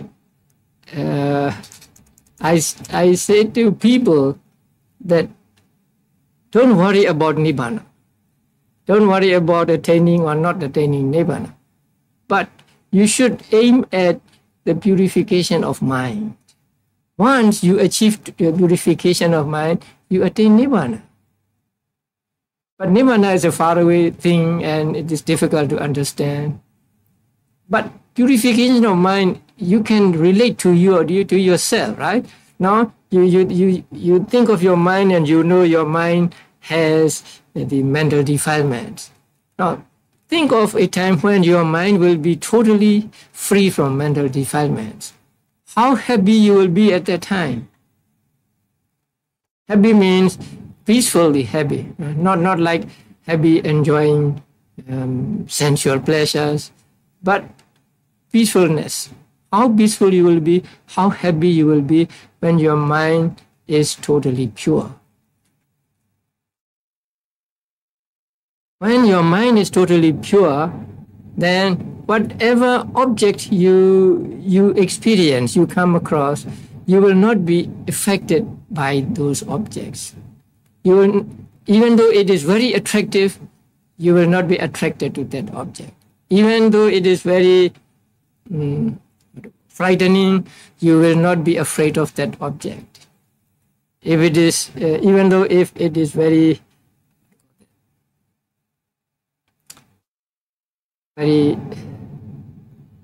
bad, then you will not be affected negatively by that object. So, when your mind is totally pure means become incapable of getting angry, getting attached, and so on, you will feel very free at that time.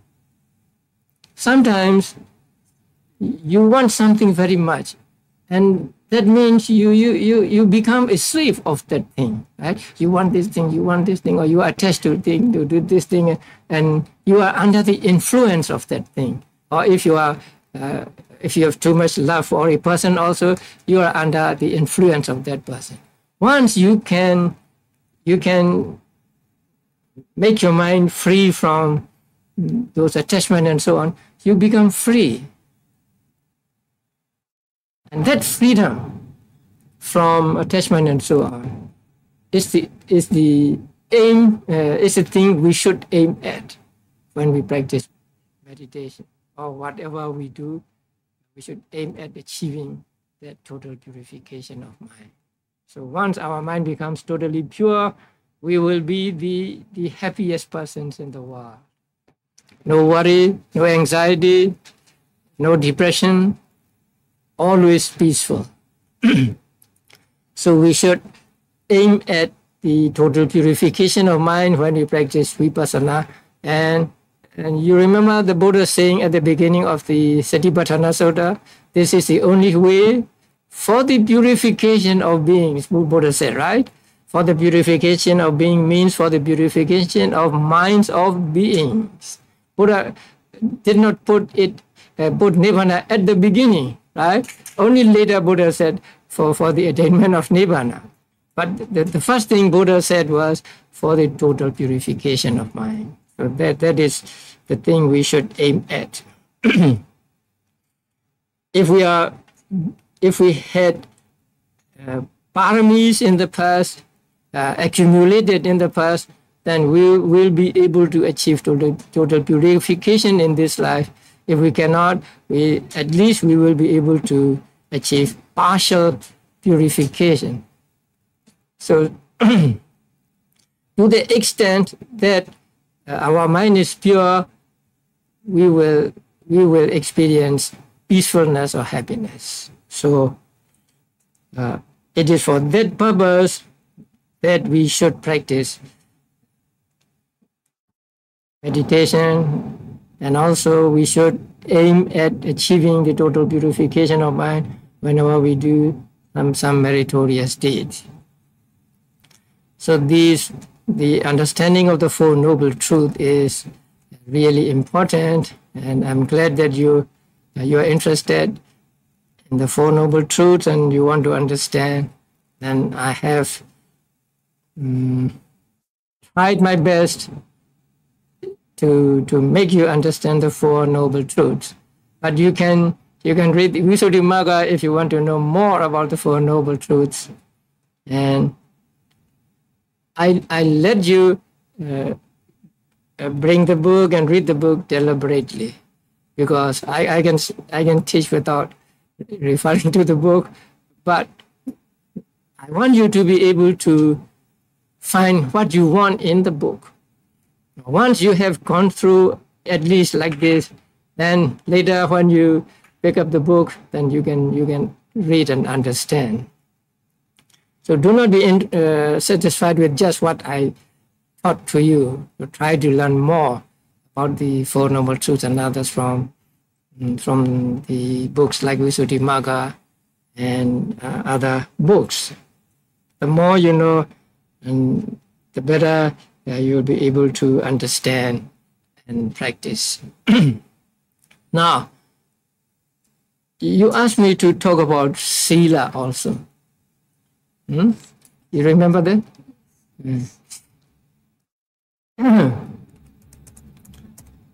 Now, Sila comprises of three middle factors, right?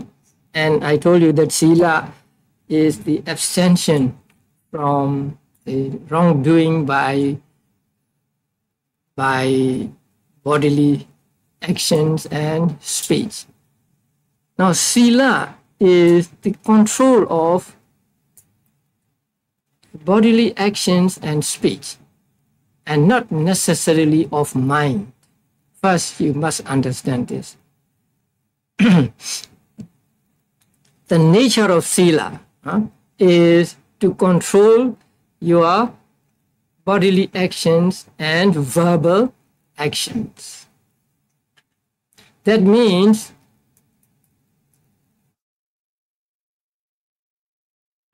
just by having unwholesome thoughts, your sila is not broken.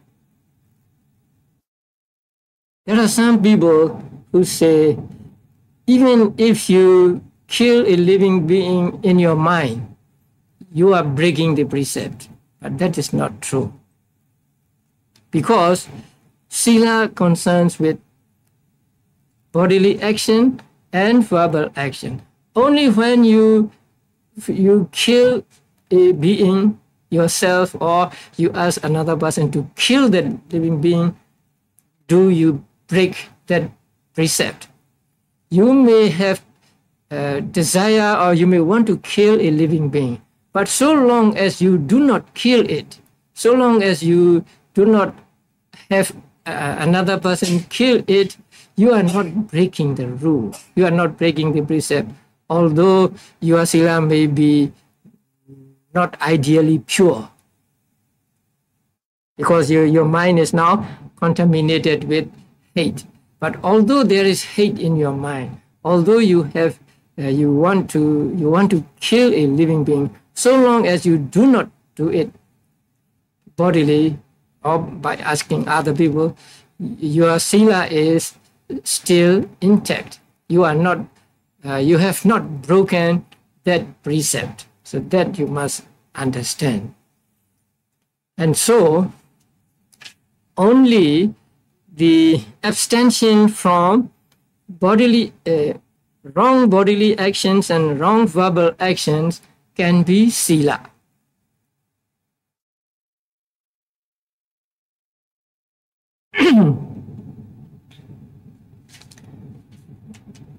So there are the karma that are done in mind only, and those cannot be sila. Although they may be called wrongdoings, they are wrongdoings in your mind, and so they cannot be sila. In your prayer book, I found abstention of all 10. I think there should be abstention of the first 7 only. You say, I vow, say, to abstain from killing living beings and so on. They are all right. But I vow to abstain from covetousness and so on. They are not in the domain of sila. Although it is good to abstain from covetousness and so on. So they are not to be practiced as sila. And as I said, sila is very important. Purity of sila is important, especially for those who practice meditation, because sila is a very firm foundation on which we build the structure of samadhi and panya. So there are some people who do not emphasize on the purity of sila, and they may say it's okay to do this or that and so on. But when you are practicing meditation, your sila should be really pure.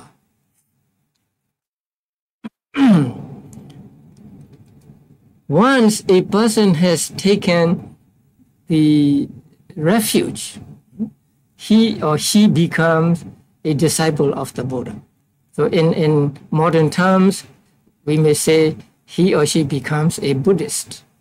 So after taking the refuge, one becomes a disciple of the Buddha. And so one has to keep the moral precepts that are called precepts for devotees, precepts for upasakas. And it is said that a person who has taken refuge in the Buddha Dhamma Sangha and become a disciple of the Buddha should keep 5 precepts. That means every Buddhist is expected to keep these 5 precepts. And you already know these 5 precepts, no? You know the 5 precepts? Abstention from killing, abstention from stealing, abstention from sexual misconduct, abstention from lying, abstention from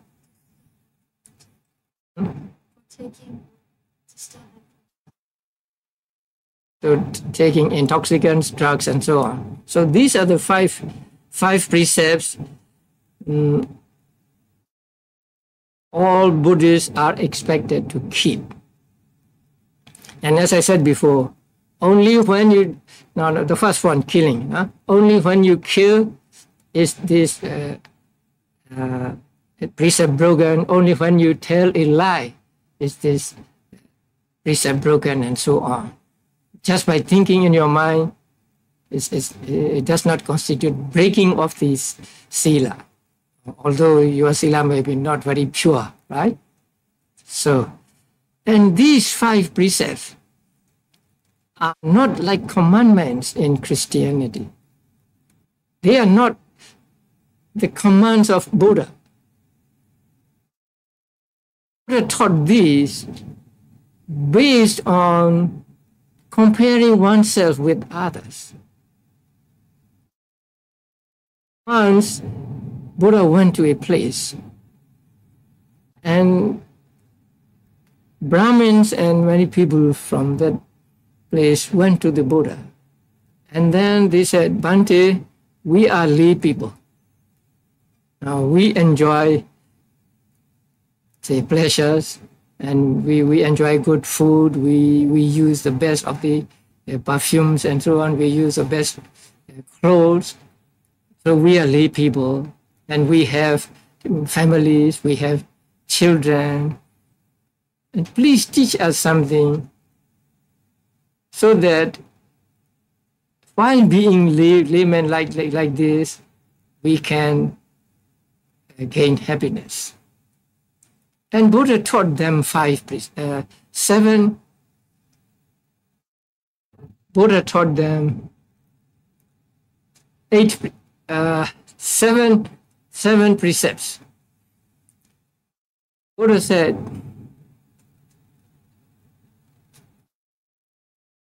a person who does not want to die, who wants to live. Now, if a person kills another person who wants to live and who does not want to die, that person who is killed will not like it. And if somebody comes to, say, somebody comes to me and kill me, I don't like it. Since I don't like other people to come and kill me, other people will not like when I go to them and kill them. So considering that, or comparing oneself with others, I should abstain from killing and so on. So Buddha's precepts are based on this, comparing oneself with others, not the commandments put down by the Buddha. So in this way, we abstain from killing. I don't want to be killed, right? You don't want to be killed. So if you don't want to be killed, it is fair that you don't kill others. If you don't want to, if you don't want your properties to be stolen, then you should not take other people's property. So in this way, you compare yourself with others and you abstain from stealing, and so on. So these 5 precepts are based on comparing oneself with others. And in that way, lay people should keep these 5 precepts.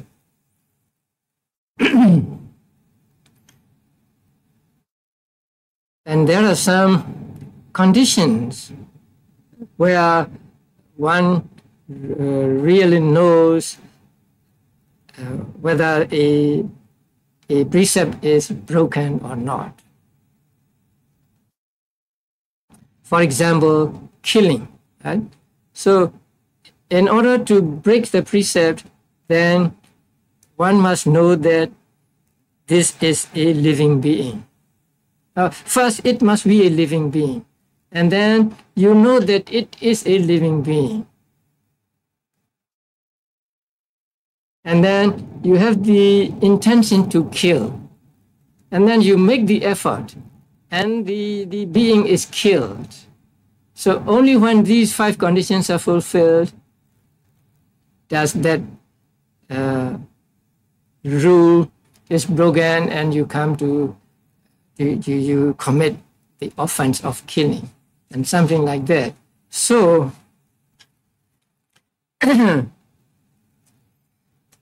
when these 5 are not fulfilled, then the akusala karma is not so great. But when these 5 are fulfilled, then it is called the karma has gone the full course of action. To go to the full course of action means to become a real bad karma.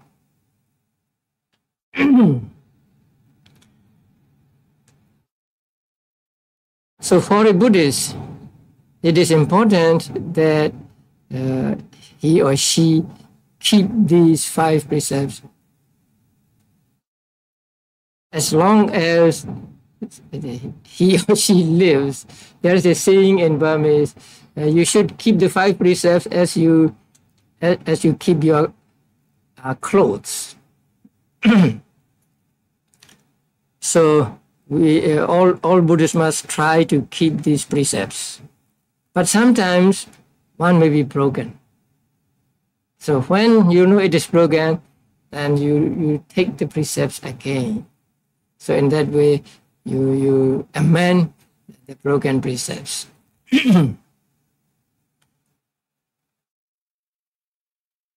And purity of sila is again, it is very important. And purity of sila can give you joy, give you happiness.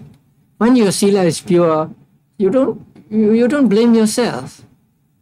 So that is one joy you get. You don't feel remorse. Because you look back your moral conduct and you see it pure, and so you feel joy at it. When you feel joy, you are happy, and when you are happy, your body also becomes comfortable and peaceful, and so you can get samadhi easily. If your sila is not pure, you cannot get samadhi easily. So this samadhi can lead to the penetrating into the nature of things. And so the importance of the purity of sila cannot be overemphasized. Some people may say, oh, you are overemphasizing the purity of sila. But no. Because purity of sila is a very foundation of our practice.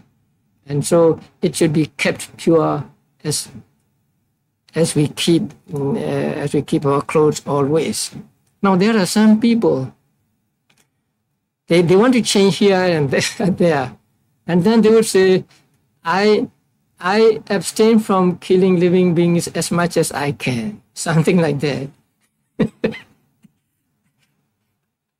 Did you take precepts like that? As best I can, or as much as I can?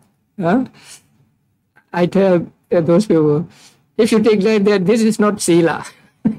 You have already put conditions there, conditions for breaking the precept, because I will do as far as I can. That means I may break it. if I want to, right? So I think we should take sila, and we should not take sila that way. Whether you break it or not later, but when you take the sila, it should be just definite. Say, I will not, right? I will abstain from killing living beings, like that. So I will abstain from living beings as much as I can. So that is not sila. But nowadays, people want to make sila seem easy to practice, and so they may modify here and there. And also there are some people who say, saying, I abstain from killing and so on is negative. We want positive. So they say, I will be compassionate to all beings, instead of saying, I abstain from killing. But that is not sila according to our definition. Sila is abstaining from something, abstention from killing, stealing, and so on. You say, I will have compassion for beings, but that is not sila. That is bhavana, mental culture. So now some people are doing like that. They want to be positive. What I want to ask them is,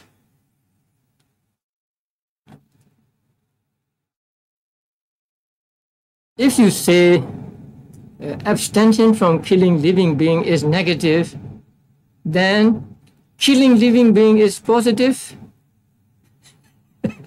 Huh? No. Sometimes people are led astray by these words, right? Say this is negative, this is positive. And as we found out, the very positive state of Nibbana is described with negative words. So the words may be negative or positive. We don't need to pay much attention to them. But what we should pay attention to is the reality, whether it is really positive or negative. So sometimes people want to change this and that, and so they change the very nature of sila.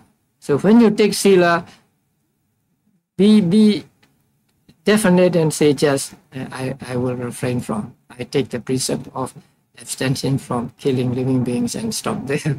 And not say it to the best of my ability or something like that.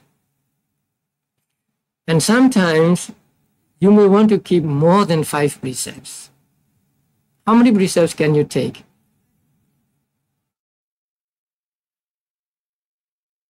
Yeah, 5. But sometimes you want to purify yourself more. You want to get more kusala. Yeah? How many precepts can you take? 8 precepts. So what are the 8 precepts?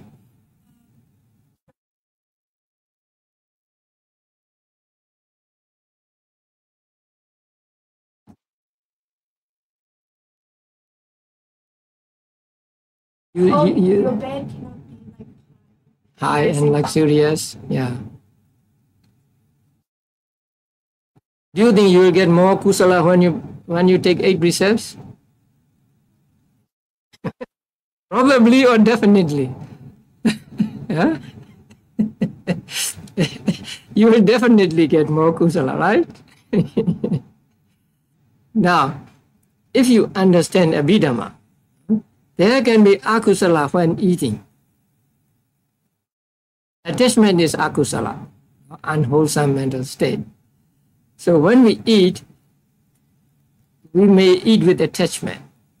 When the food is good, right, we eat with greed. So there is attachment there.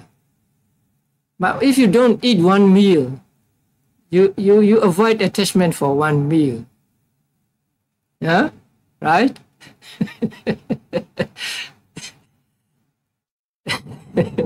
So even when eating, there can be attachment and there can be akusala.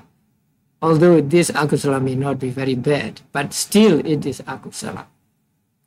So it is better to keep 8 precepts than to keep 5 precepts. But as lay people, you cannot keep 8 precepts always.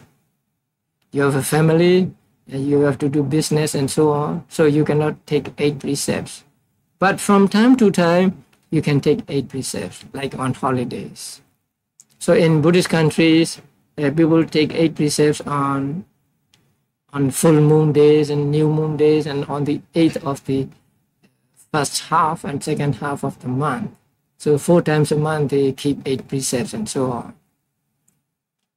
And also lay people can keep 10 precepts if they like, but that is much more difficult. 10 precepts is just 8 precepts plus 1 actually, because the 7th is divided into 2, and so add 1 and you get 10 precepts. They're not handling gold, silver, and money.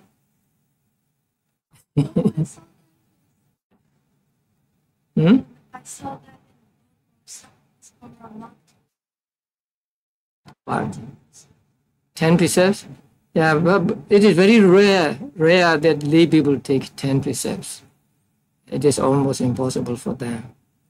But when I went to Jamaica, I met one layman, a Burmese. He said when other people took 5 precepts, he took 10 precepts. So he said he took 10 precepts every day, because he had his sons and daughters who would take care of everything for him, and so he's like a monk. So he could take 10 precepts. Otherwise, it is difficult for lay people to keep 10 precepts. So for lay people, the minimum requirement, moral requirement, is 5 precepts. So long as you are pure with regard to 5 precepts, your sila is pure. And when your sila is pure, you can practice meditation anytime.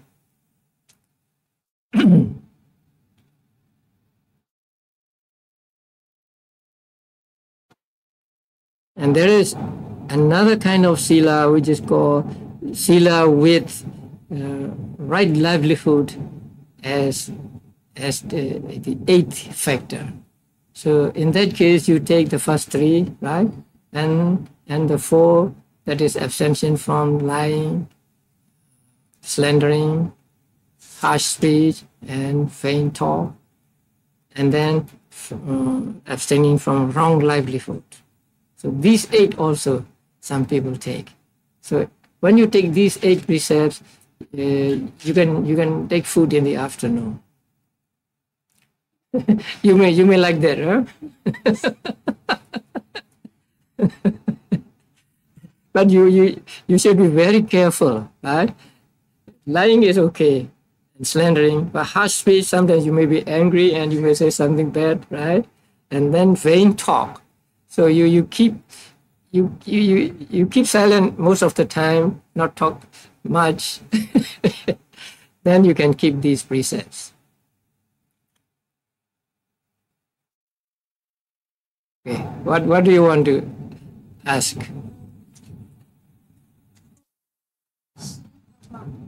killing. You know, like, it's 2 questions.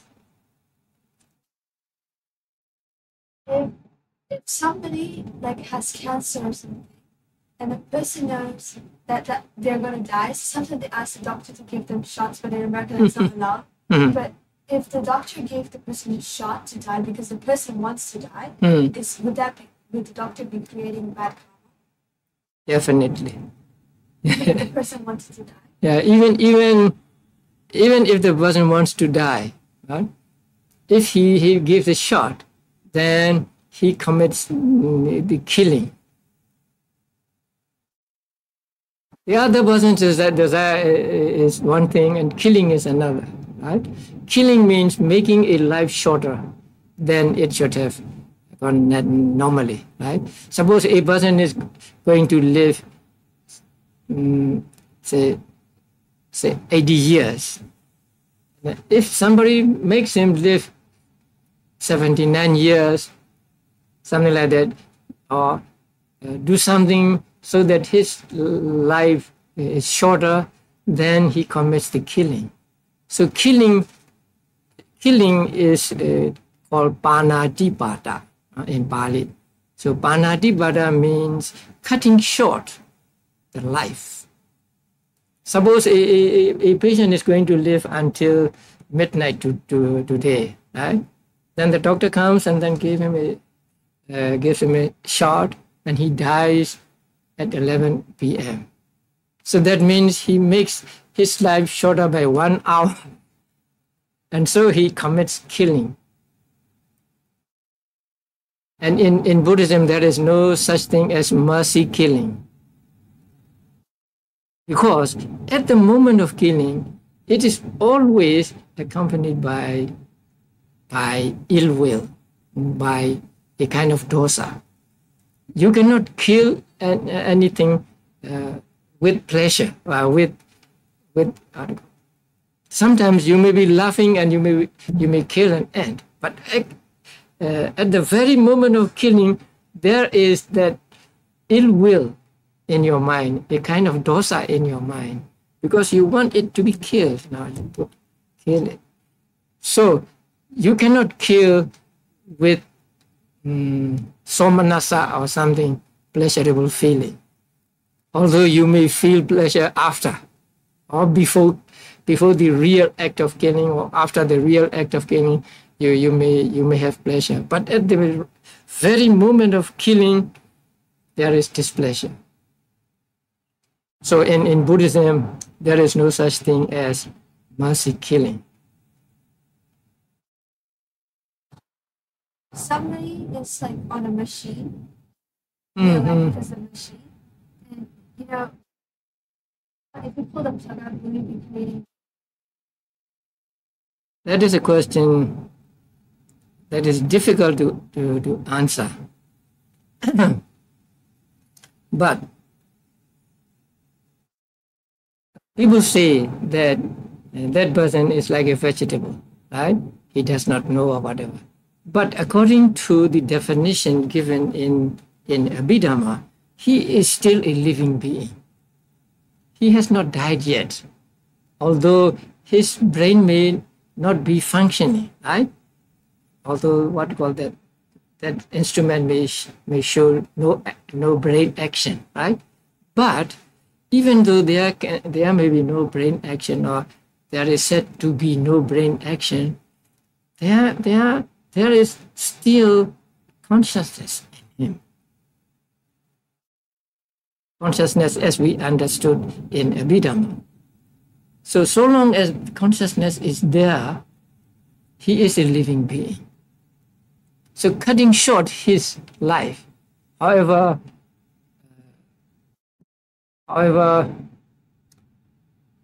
much suffering there is for him, is killing. So that is why it is very, very difficult. People find with difficult situation when their parents are put on the machine and they have to say, please take it off. So many people ask me, and I don't want to give answers to them. They said if there was no machine, the person would actually already be dead. But then the person's only like alive because there's a machine to pump his heart, so the blood would circulate around his body. But actually, he's dead already. They're just using the machine to keep him up. And if you take the plug out, would you still be creating bad karma because that person would be dead? Yes, so long as that person is living and you cut short his life, then there is akusala. Right? And actually, a dead person cannot be revived. Dead means clinically dead, right? Clinically dead may not be really dead, because the doctors they don't detect the heartbeat or pulse, and then they say he's dead or something like that. Sometimes people are not really dead, right? So that is why they use clinically dead. That means declared by the doctor to be dead. But sometimes they don't die. So it is very, very difficult to know exactly whether a person is really dead or not. Only after, say, the body becomes cold and then stiff, then you say he is dead. Otherwise, so long as he's on the machine, it's very difficult. There was a person in Japan, and he was declared clinically dead.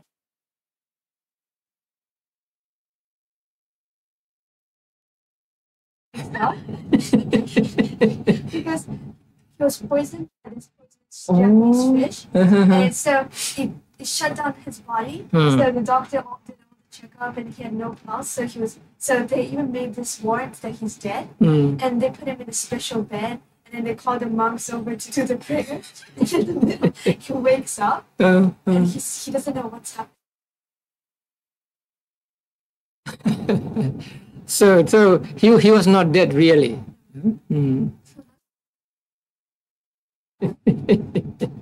Yeah.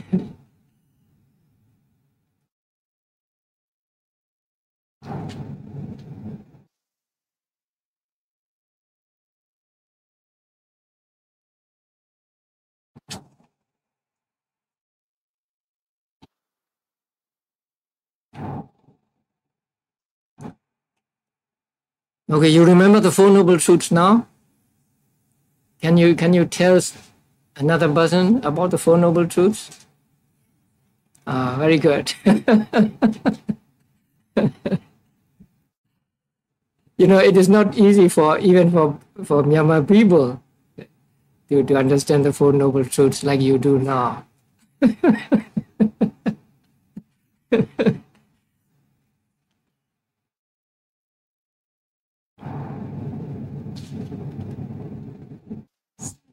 Satipatthana is in the Four Noble Truths, right? Yes. Satipatthana is the eighth noble truth, the right mindfulness. Yes. That is why when right mindfulness is defined in the Mahasatipatthana Sutta, Buddha says the four foundations of mindfulness.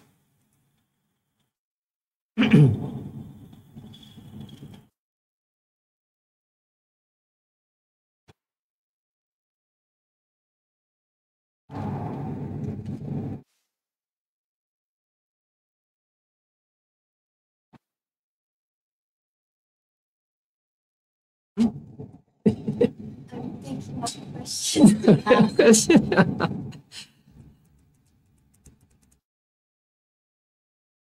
Later, if you want to ask question, you can send email to me.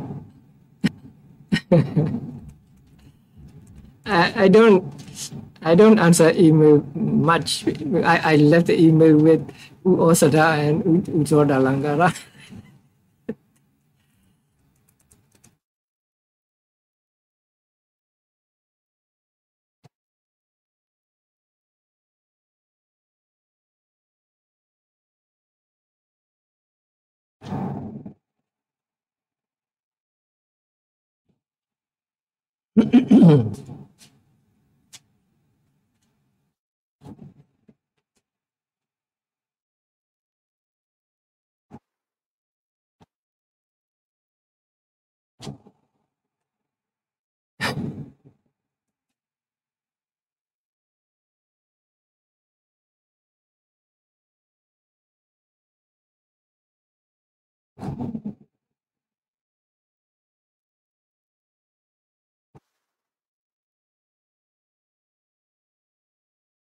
In Buddhism, is white lies okay? Are white lies okay? White lies, I would not say okay, but it is not so bad. Now, I told you about running the full course, right? White lie does not run the full course of action, so it may not give very bad results. You break the precept only when your lie causes some injury to others. So you tell a lie to another person, and then it may cause some injury to his life, to his property, something like that. Only when the injury has occurred to him that the telling lie runs the full course of action. So I think white lie is almost okay. Right? I'm not encouraging you to do this, but sometimes you have a good intention when you say a good white lie. Say you do not want to make other person feel angry or feel sorry, or you want to save anger for another person, and so I think it's okay. Does dissecting an animal create bad? I think yes. But in science class, they make you dissect.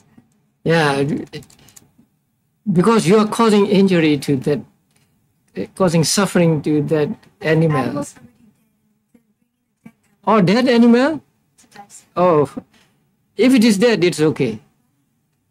I thought you're bisecting a live animal.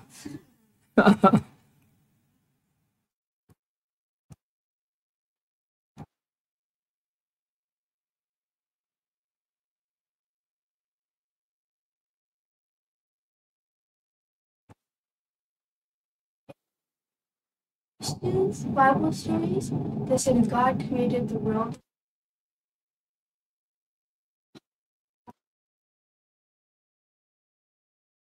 Buddhism teaches that the beginning of beings cannot be known. So we do not know when beings first appeared, but for this particular world, there is a beginning, right? So it is taught in Buddhism that the world comes into being for many, many years, and then after many, many years, it will be destroyed. And then after many years, another world will form by itself, not being created by any being, but it will be formed by itself.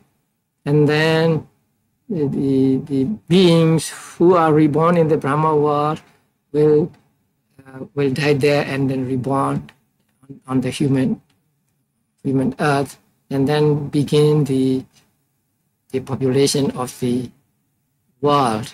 So in that case, there is a beginning of the world, but the very beginning is not accepted in Buddhism, because if you accept the law of cause and effect, there can be no beginning at all.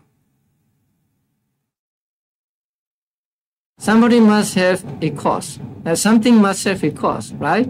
So if you find this one, then there must be a cause for this one, and there must be a cause of this and this and this, and so you go on to infinity. You will not come to a point where you can say this is the very first, because you have accepted that everything must depend on a cause, and so there is a cause. So long as you accept the law of cause and effect, you cannot find a beginning. Logically, we may say, oh, there must be a beginning, but in actuality, we cannot find a beginning.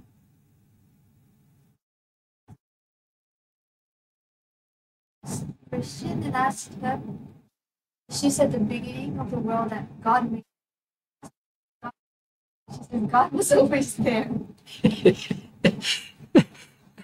There are many questions they cannot answer regarding the creation. There are many questions, many problems with that. Did Buddhist people already know that the world was round? No. Maybe Buddhist people also believe that the world was a flat. But it is not taught in the books that whether it is flat or round.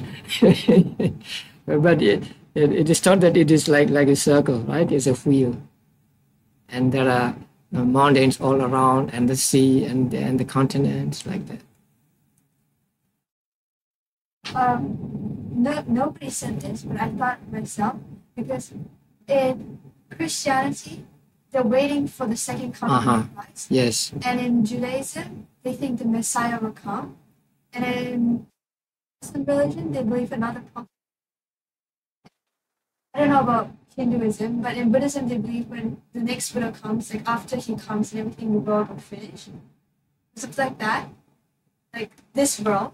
I think they said if one more Buddha comes and after that, the world. Yes, there's one more Buddha to come. And I think when the Buddha comes, all religion will like get to like become sane because they all believe just one more person's gonna come. I don't know what will happen at that time, right? And it will be many, many years from now when the future Buddha will come to the world. And it is said that people will live very long at that time, and people will be good at that time. But still, there may be some who don't believe in Buddhism. When the Christian people, he will be like the second coming of Jesus, and to Muslim people, he'll look like he will be like the prophet to them, and to like the Jewish people, he will be like their Messiah. So all religion will be the same. Everybody will believe in the world will be happy. It's difficult to say, right? What the conditions will be like when the Buddha comes. But hopefully people will be better in their practices when the Buddha comes.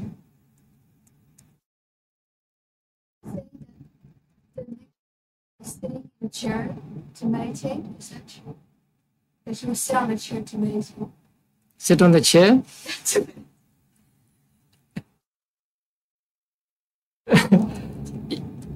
I don't think so.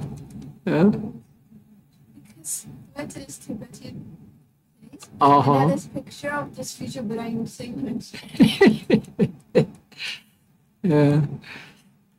I mean, it will be as usual, sitting cross-legged.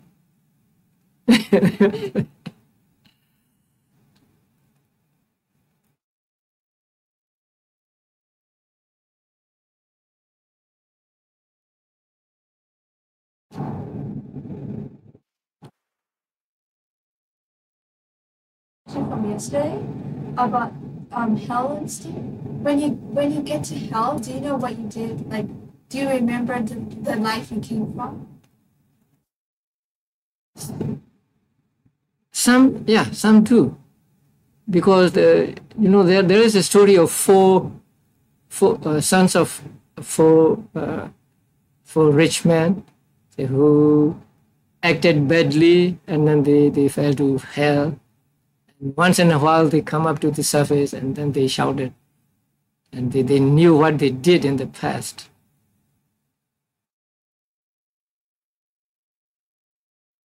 Do animals go to hell as well?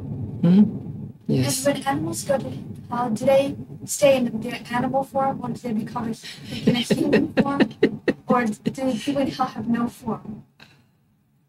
Like humans, the hell beings are like human beings, but they may also appear in animal form.